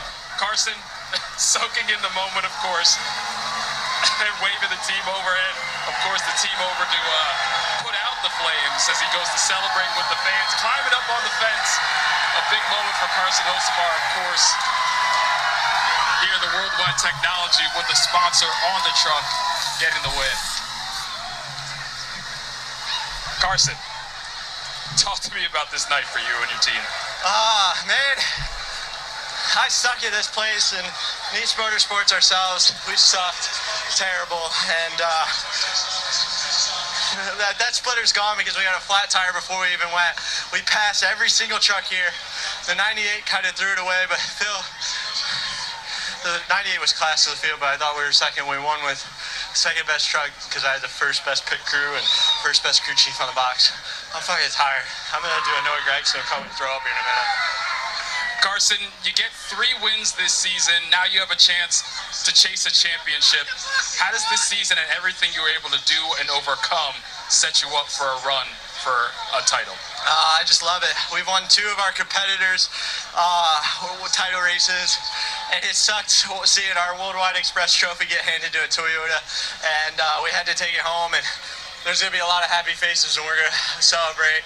I'm going to watch a lot of people get drunk. Carson Hocevar, your winner at Richmond. We do apologize. apologize for the language. Carson a little bit excited there in his interview as he has won the Worldwide Express. So there you have it. Once again, Carson Hocevar, your race winner. As far as the drivers who qualify in the points coming into the night, we had 3 spots left open. Those final 3 spots go to Matt DiBenedetto, Nick Sanchez, and Matt Crafton. So those 3 drivers will lock themselves in off of points. We'll take a look at the playoff grid for the NASCAR Truck Series. NASCAR Craftsman Truck Series coming into the day. Corey Heim wins the regular season championship. That is going to give him 30 playoff points to start the playoffs. He'll be the number 1 seed. Zane Smith also 2 wins this year along with Corey Heim. Carson Hocevar, the most winningest driver in the Xfinity Series this season, is going to have the 3rd most playoff points to start this postseason. Grant Enfinger, Christian Eckes each have 2 wins on the year. Ben Rhodes with 1 win, and then the 4 drivers that qualified on points this season would be Ty Majeski, Nick Sanchez, Matt DiBenedetto, and Matt Crafton. So, again, those are the 10 drivers that qualified for the points. Stuart Friesen, very short with his interview that just already took place. I'll rewind it for you guys to listen. Was the first driver below the cutoff line as he fails to make it to the playoffs after making it to the championship 4 just a season ago. But just an uphill battle for you. Just take us through your run tonight and what you can look forward to for the rest of the season. I don't know. Thanks to Helmar, like I said earlier, and for sticking with us, and thanks to Ferris Mowers for being on board this season. Looking forward to going to Milwaukee and representing them. Just brought a dull knife to a gunfight tonight, and said it is what it is. Thank you. Just the opposite ends of the spectrum, right? Carson Hocevar so happy he couldn't contain himself, and Stewart just dejected about how they performed. He's better than that. He knows it, and it's really hard to take, especially in one of these big moments like trying to get through the playoffs. I know the margin ends up being 39 points at the cut line. Yeah, so there you have it. 39 points was the difference on the cutoff line, and Stuart Friesen not going to be able to make it, but it was only 9 points coming into the day today. Friesen, of course, was a lap down for most of the night, I should say. So we already went through the playoff grid. Again, just to recap, Carson Hocevar gets the race win. Ty Majeski won the first 2 stages, had the dominant truck of the night, by far led the most laps, but it was Hocevar who ends up getting the win. And as far as this race at Richmond goes, fairly clean for the most part, just 4 cautions. The cleanest truck race I think we've seen this year. Strategy race to say the least. It was a fun one down the stretch. Hocevar ran down the 98 with fresher tires, about 70 laps worth of fresher tires there in the closing laps of this race, and caught him with about 3 laps to go. Gets the win. Majeski ends up second, and then the drivers again locked into the playoffs this season for the Truck Series will be Corey Heim, Zane Smith, Grant Enfinger, Carson Hocevar, Christian Eckes, Ben Rhodes, Ty Majeski, Matt DiBenedetto, Matt Crafton, and Nick Sanchez will all qualify for the Truck Series playoffs. Their first race will be at Milwaukee. On top of that, they have IRP, and I believe Kansas will be the first 3 races of the Truck Series playoffs. So Milwaukee, IRP, Kansas. Hope to see you guys for the rest of the Truck Series schedule this season. Just 7 races to go there. And I hope to see you guys for tomorrow afternoon's NASCAR Cup Series live commentary stream from the Richmond Raceway. Our coverage with the pre-race will begin at 2:30 p.m. Eastern Standard Time. And again, that will be our last race of the weekend. Hopefully you enjoyed the doubleheader with both this truck race here tonight as well as the Xfinity race earlier this afternoon as well. And I hope to see you guys back for more action in the future. Like and subscribe for more daily NASCAR content if you guys have not done so already. Didn't get our goal for the likes in either stream today, unfortunately, but we will try to get our goal for tomorrow's Cup race, which will be on the USA Network. Thanks, everybody. Have a good rest of your Saturday night.